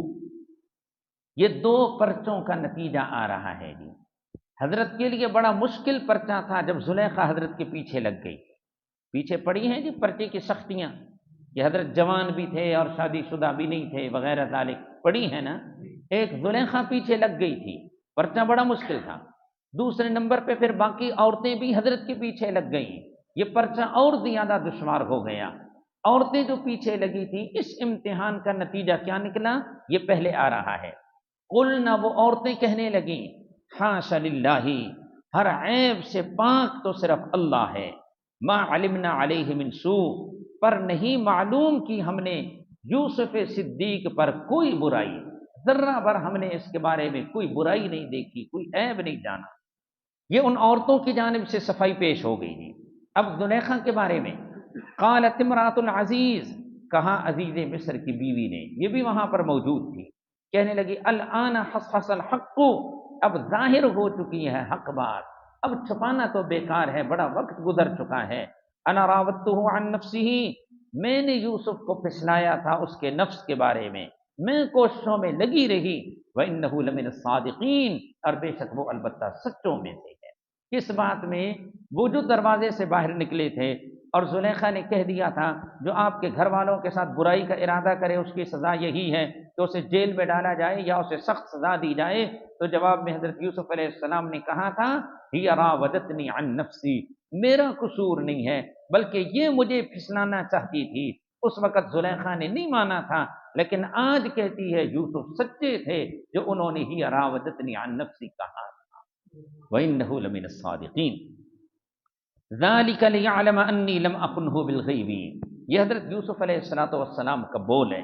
حضرت فرمانے لگے میں نے یہ سارا اہتمام اس لیے کیا تاکہ وقت کے بادشاہ کو بھی پتہ چل جائے کہ میں نے عزیز مصر کی پیٹھ پیچھے اس کی عزت پہ ڈاکہ نہیں ڈالا تھا، میں نے کوئی خیانت نہیں کی تھی۔ جو خیانت کرنے والے لوگ ہوتے ہیں اللہ ان کی تدبیر کو کبھی کامیاب نہیں ہونے دیتے۔ اگر میں نے خیانت کی ہوتی تو کبھی میں کامیاب نہ ہوتا، لیکن اللہ نے میرے مقدر میں جو کامیابیاں لکھی ہیں اس کی وجہ یہی ہے کہ نہ میں نے رب کے حق میں خیانت کی اور نہ کسی بندے کے حق میں نے کبھی خیانت کی۔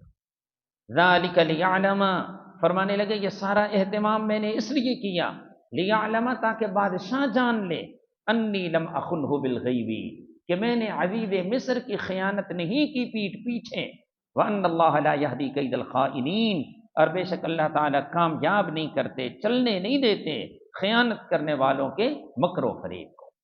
وما ابرئ نفسی ان النفس لامارۃ بالسوء الا ما رحم ربی ان ربی لغفور رحیم۔ جب یوسف علیہ السلام نے اپنی براءت کا اظہار کیا، یہ ذالک لیعلم انی لم اخنہ بالغیب، جب حضرت نے اپنی براءت کا اظہار کیا تو فوراً دل میں ایک بات آئی کہ یہ تو میں خود اپنا تزکیہ اور اپنی صفائیاں بیان کرنے لگا ہوں، میں کون ہوتا ہوں بچنے والا؟ یہ تو جو میں بچا ہوں اپنے مولا کی توفیق سے بچا ہوں۔ اس لیے فوراً کہنے لگے ہر بندے کا نفس اس کو برائی کا بھرپور حکم دینے والا ہے، میرے ساتھ بھی نفس لگا ہوا ہے، بچتا وہی ہے جس پہ رب مہربانی کرے، یہ میرے رب کا کرم ہے کہ اس نے مجھے بچا دیا۔ سبحان اللہ۔ وما ابرئ نفسی، میں پاک نہیں کہتا اپنے آپ کو ذاتی طور پر، میں خود سے اپنی پاکیاں نہیں بیان کرتا۔ یہودی کہتے تھے نا نحن ابناء اللہ واحباؤ، یہ صالحین کا طریقہ نہیں ہے کہ اپنی پاکیاں بیان کرو، میاں مٹھو بنو اور اپنی تعریفیں خود سے کرنا شروع کر دو جی کہ یہ پہنچی ہوئی سرکار ہے جی۔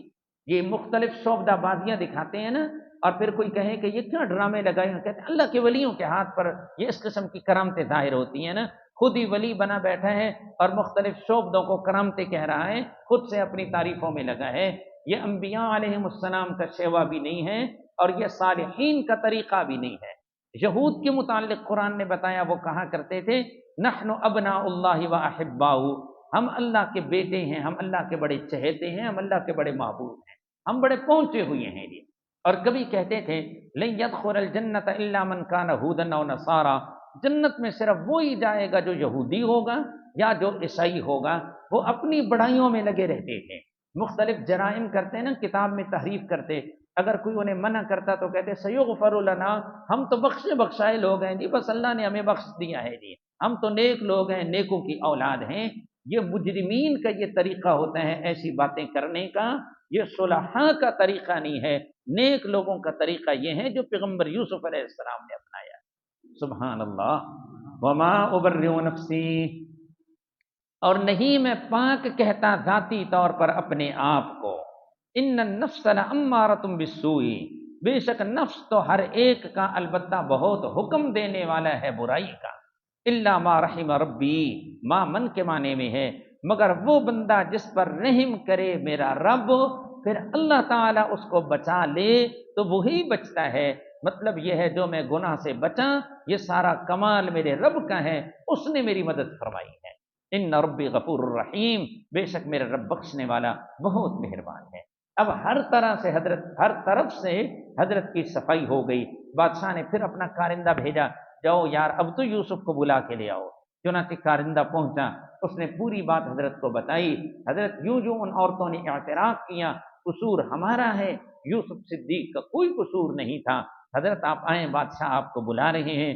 چنانچہ حضرت اب باہر نکلے ہیں، بادشاہ کی خدمت میں جا پہنچے۔ بادشاہ نے حضرت سے جب گفتگو شروع کی نا، حضرت کے کمالات اور خوبیاں تو اس نے پہلے بھی سن رکھی تھیں اور تعبیر سے بھی حضرت کے کمالات ظاہر ہوئے، لیکن جب اس نے گفتگو کی تو حضرت کے اور کمالات اور خوبیاں اس کے سامنے واضح ہوئی۔ بادشاہ کو مختلف زبانوں پر عبور تھا۔ حضرات مفسرین رحمہ اللہ نے لکھا ہے بادشاہ کو مختلف زبانوں پر عبور تھا، وہ جس زبان میں بات کرتا حضرت اسی زبان میں جواب دیتے، زبان بدل کے کوئی اور زبان شروع کی حضرت نے اسی میں جواب دیا۔ آخر میں حضرت کو 2-3 زبانیں ایسی آتی تھی جو اس بادشاہ کو نہیں آتی تھی۔ بادشاہ بڑا حیران ہوا، کتنے کمال والا آدمی ہے یار، ابھی تک یہ جیل میں پڑا ہوا ہے اور میں اس کی فراست سے کوئی فائدہ نہ حاصل کر سکا۔ آخر میں کہتا ہے آج کے بعد آپ میرے معززین میں سے اور مقربین میں سے ہیں، آپ کو کوئی نہ کوئی عہدہ سپرد کیا جائے گا۔ یہ بادشاہ کی گفتگو ہے۔ وقار الملک کو، اور کہا بادشاہ نے ائتونی بہ، تم اسے میرے پاس لے آؤ، استخلص لنفسی، میں خاص کر لوں گا اس کو اپنے لیے۔ فلما کلمہ، چنانچہ حضرت آئے، جب اس نے حضرت سے بات کی حضرت کے کمالات اور خوبیاں اور ظاہر ہوئیں۔ قال، اب حضرت کے لیے سرفرازی کا دور شروع ہو گیا، اب ترقی کا دور شروع ہو گیا، بلندی کا دور شروع ہو گیا۔ قال، بادشاہ نے کہا انک الیوم لدینا مکین امین، بے شک آپ آج سے ہمارے ہاں معزز ہیں، معتبر ہیں۔ حضرت نے دیکھا اب بادشاہ مجھے کوئی نہ کوئی عہدہ ضرور سپرد کرے گا، اور بادشاہ کے یہ الفاظ بھی بتا رہے تھے کہ بادشاہ نے حضرت کو کوئی نہ کوئی اہم عہدہ دینا تھا۔ حضرت نے پھر اس عہدے کا انتخاب کیا جس کا براہ راست تعلق عوام کے ساتھ تھا، خدمت خلق کے ساتھ جس کا تعلق تھا، اور وہ کون سا عہدہ تھا؟ وزیر خزانہ کا۔ یہ بڑا نازک مسئلہ تھا، اور اس زمانے میں حضرت یوسف علیہ السلام سے بہتر اس عہدے کو سنبھالنے والا اور کوئی نہیں تھا۔ اس لیے حضرت فرمانے لگے، کیونکہ آگے 2 قسم کے سال آنے تھے نا، جیسے ابھی آپ نے پڑھا کہ پہلے وہ 7 سال ہوتے جس میں خوب غلہ ہوتا، بڑے تجربے اور حکمت کے ساتھ اور فراست کے ساتھ اس سارے غلے کو محفوظ کرنا تھا۔ پھر اس کے بعد اگلے سال آتے تو بڑی ترتیب کے ساتھ عدل و انصاف کو سامنے رکھتے ہوئے اس غلے کو تقسیم کرنا تھا، لوگوں کو وہ غلہ دینا تھا۔ یہ کام انتہائی عدالت اور امانت کا کام تھا۔ اس لیے حضرت نے پھر اسی عہدے کا مطالبہ کیا کہ خواہ مخواہ اگر عہدہ دینا ہے تو پھر مجھے وزیر خزانہ بنا دو۔ قال اجعلنی علی خزائن الارض، حضرت نے فرمایا مجھے مقرر کر دیں ملک مصر کے خزانوں پر۔ انی حفیظ علیم، اس لیے کہ اللہ نے مجھے 2 خوبیاں دی ہیں۔ نمبر 1، انی حفیظ، بے شک میں حفاظت کرنے والا ہوں، یعنی امانتی بندہ ہوں۔ وزیر خزانہ میں یہ دونوں صفتیں ہونا ضروری ہیں۔ نمبر 1 وہ امانت دار ہو، اور میں الحمدللہ امانت دار ہوں۔ اللہ کے نبی سے بڑھ کر امانت دار کون ہو سکتا ہے؟ کوئی ہو سکتا ہے؟ کوئی نہیں۔ جب غزوہ حنین کے موقع پر امام الانبیاء صلی اللہ علیہ وسلم غنیمت کا مال تقسیم کر رہے تھے، کچھ منافقوں نے یہ طعنہ دیا کہ یہ تقسیم عادلانہ نہیں ہے، نعوذ باللہ، یہ انصاف پر مبنی تقسیم نہیں۔ نبی علیہ السلام کے چہرے کی رنگت بدل گئی۔ آپ نے فرمایا میں اللہ کا نبی ہو کے اگر عدل و انصاف نہیں کروں گا تو کون عدل و انصاف کرے گا؟ اس موقع پہ 10ویں پارے کی کچھ آیات نازل ہوئی تو حضرت فرمانے لگے انی حفیظ، بے شک میں حفاظت کرنے والا ہوں، یعنی امانت دار ہوں۔